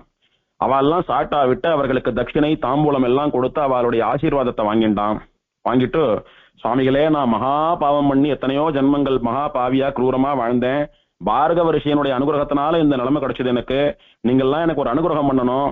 நீங்க சாட்ட எச்சல் இலையில இருக்கக்கூடிய பிரசாதத்தை நான் எடுத்து சாப்பிடுறதுக்கு எனக்கு அனுகிரகம் பண்ணுங்க. அதனால என்னுடைய பாவம் முழுசா போயிடும்னு சொல்லி அந்த பிராமணால பிரார்த்தித்தான். அவளும் சரின்னு சொன்னான். உடனே அந்த பிராமணா சாட்ட எச்சலையில இருந்து கொஞ்சம் கொஞ்சம் எடுத்து அவன் வாயில போட்டுட்டான். அப்போது அவனுடைய பாவம் முற்றிலும் போய் அவனுக்கு மகா ஞானம் பிறந்தது.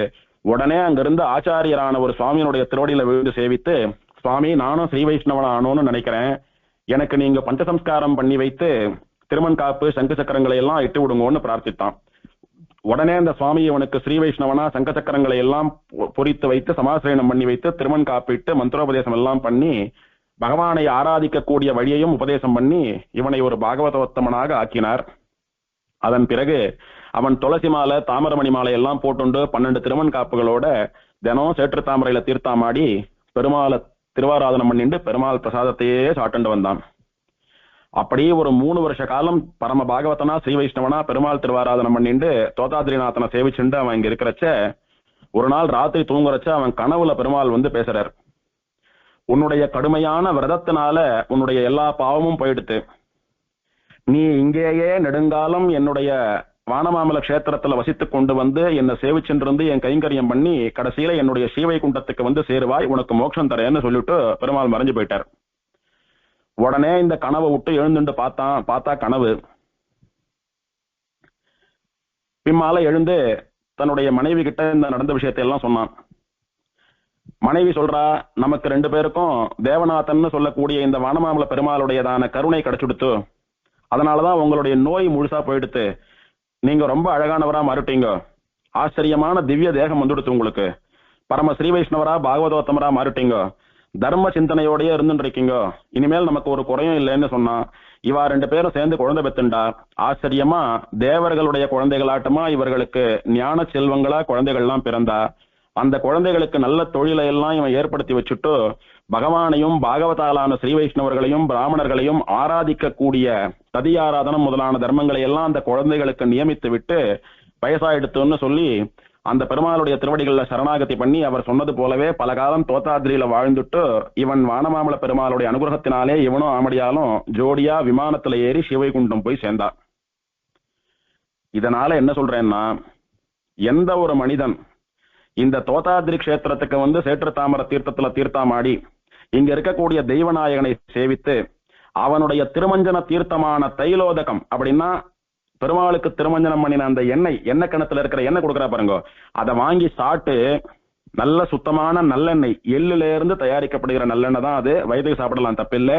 அந்த நல்லெண்ணெயை சாப்பிட்டு பெருமாளை பிரதட்சிணம் பண்ணி சேவித்து அங்க இருக்கக்கூடிய பகவானுக்கும் பாகவதாலுக்கும் கைங்கரியம் பண்றானோ அவன் எல்லா நோய்களிலிருந்தும் விடுபட்டு எல்லா பாவங்களிலிருந்தும் விடுபட்டு நோய் வறுமை முதலான துயரங்கள் எல்லாம் நீங்கி இந்த லோகத்தில் நல்லா வாழ்வான். கடைசியில் அவனுக்கு மோட்சமும் கிடைக்கும்.